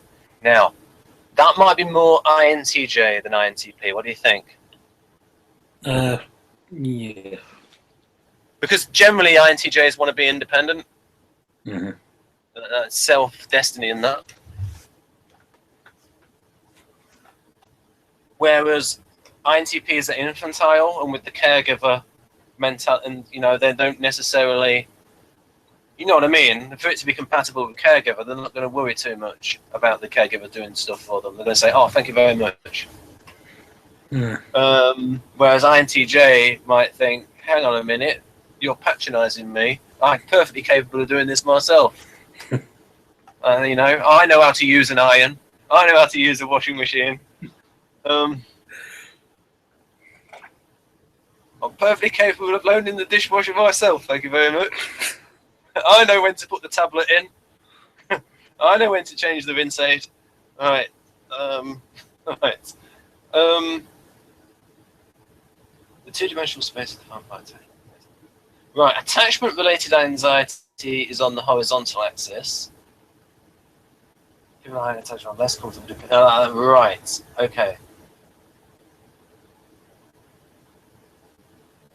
Right, so the two axes are, one, whether people like them, and fear of rejection. That's the vertical axis. One. The horizontal axis is fear of being dependent and not being comfortable with trusting people. So the person who is fearful-avoidant is a little bit like Avon in Blake 7. I won't say too much. But Avon is fearful-avoidant in that he does not trust people. And he pretty much said early on that you cannot trust people, you can only rely on yourself. So he does not trust people, and again, does not know whether someone loves them. So in the four squares. Right, well, this was me, so I was fearful-avoidant, so. Right, I think I was slightly fearful-avoidant. I wasn't. I was mostly in the middle. Right, I'll show mine. I'll show my bar graph for. I'll just show this now. It's my bar graph, and this is compared to other people. Not so much normal people as people who are taking the test. Yeah.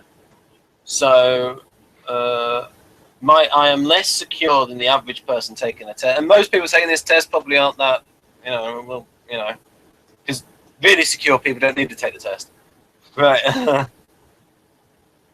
So less secure, slightly more anxiety, and the avoidance is a little bit less. So you see there, it's the anxiety. With me, it's the anxiety, not the avoidance. I mean, I am doing Hangouts. I've done all these videos. So less avoidant, it's the anxiety. Now, there is another one let's see what this one is.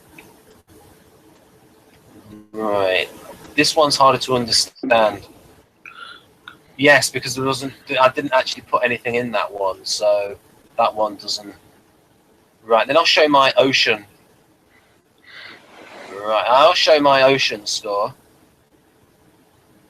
Right, I won't show that. I won't show that. I won't show that. I won't show that. I'll show that one though. Yeah, because my scores are in the top right corner. So in fearful-avoidant. So I will show my ocean though. Do you know? Sorry? Do you know about the Big Five? Yes. Ah, so you can interpret my results. There we go. Okay, so. Yeah, yes. So the light green is just average. Yeah. Now, so when I saw that I was just slightly below the average for agreeableness, I thought, oh, that's not bad for 90. That's pretty good for 90. Yeah. I was an introvert. Yep. See, conscientiousness, isn't it? Yeah, that should be a bit higher. I'd like conscientiousness to be. So if we're relating these to functions, we can say agreeableness is like FE. Maybe conscientiousness is like FI. What do you reckon? FI with TE? Conscientiousness? Good. A little bit of SJ thrown in. A little bit of SJ thrown in there.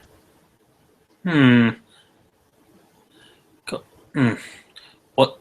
Well, remind me what the N stands for again. It's neuroticism. Ah, yes, neuroticism and O is the openness. Yeah, here we go. So if we go through the you can see. Yeah, neuroticism. Conscientiousness is more like SI or TE.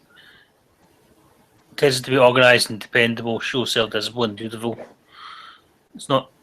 It's more of those than FI. Yeah. Yeah. No, if I remember. Yeah, openness to experience is usually associated with intuition. Yeah. And rather than wrestling bears and riding bikes. Yeah, I'm trying to remember. Usually, when the Big Five is compared to MBTI, it's not the functions. It's usually the preferences. So it's obviously introversion, extroversion, the same. Agreeableness is feeling. Yep.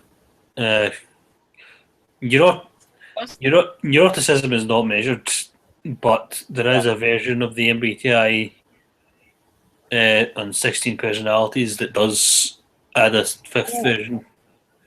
Is it the super secret step 3 that only?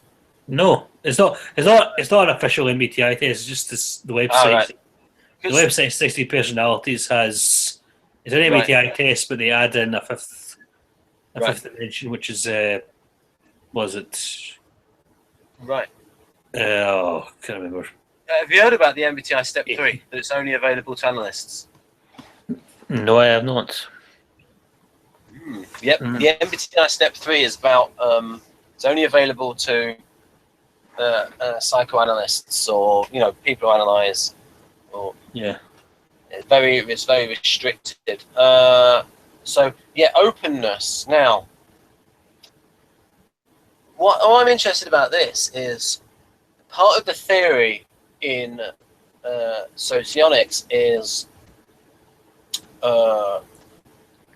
INTJs and INFJs, NI-DOMs, they have any control. And so Maria has said that when you ask questions about any on a theoretical level, they will score high for any. Say on Dario Nardi's test, his keys to cognition test. I think you went through it with me. Yeah. And I think you got INFJ and we're very happy. Yes. You even threw your arms in the air. And I was thinking that the way this is defined, openness to experience, these can actually measure the any DOM in terms of it's not actual things that they have to act on.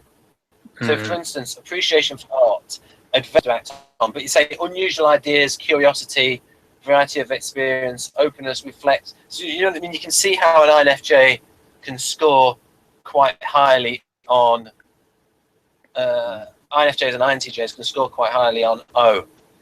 Yes. And like I said, that's generally intuition. I'm trying to think. But if you can then compare it to an NE DOM, the NE DOM might act on those intuitive impulses. Yes. Oh, I'm going to do this. I'm going to do that, because it's a fascinating idea. So right now, I can ask you about what you've read the model that Victor did of INFJ, where he talked about INFJ would advise other people to do these things, these ideas, but they don't do them themselves. These possibilities. Do you think that's true? Yes.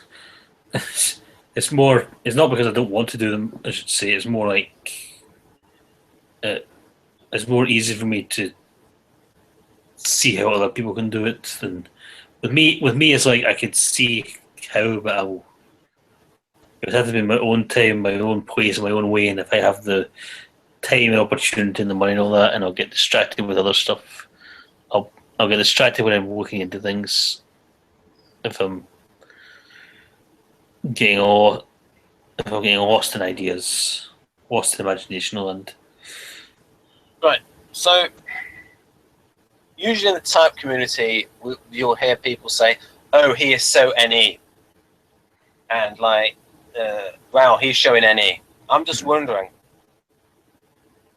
can INFJs show that?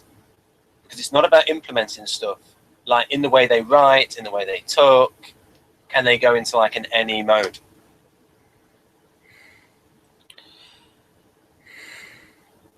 I've wondered about that because I find NE to be one of the functions of a harder time understanding or relating to, but at the same time, I can kind of grasp it. It's more noticeable in other people than myself, certainly. I think I've mentioned before, I tend to show more when I'm by myself, getting lost in thought when I start drifting to this. My mind starts drifting to different subjects and so on. Do I show it?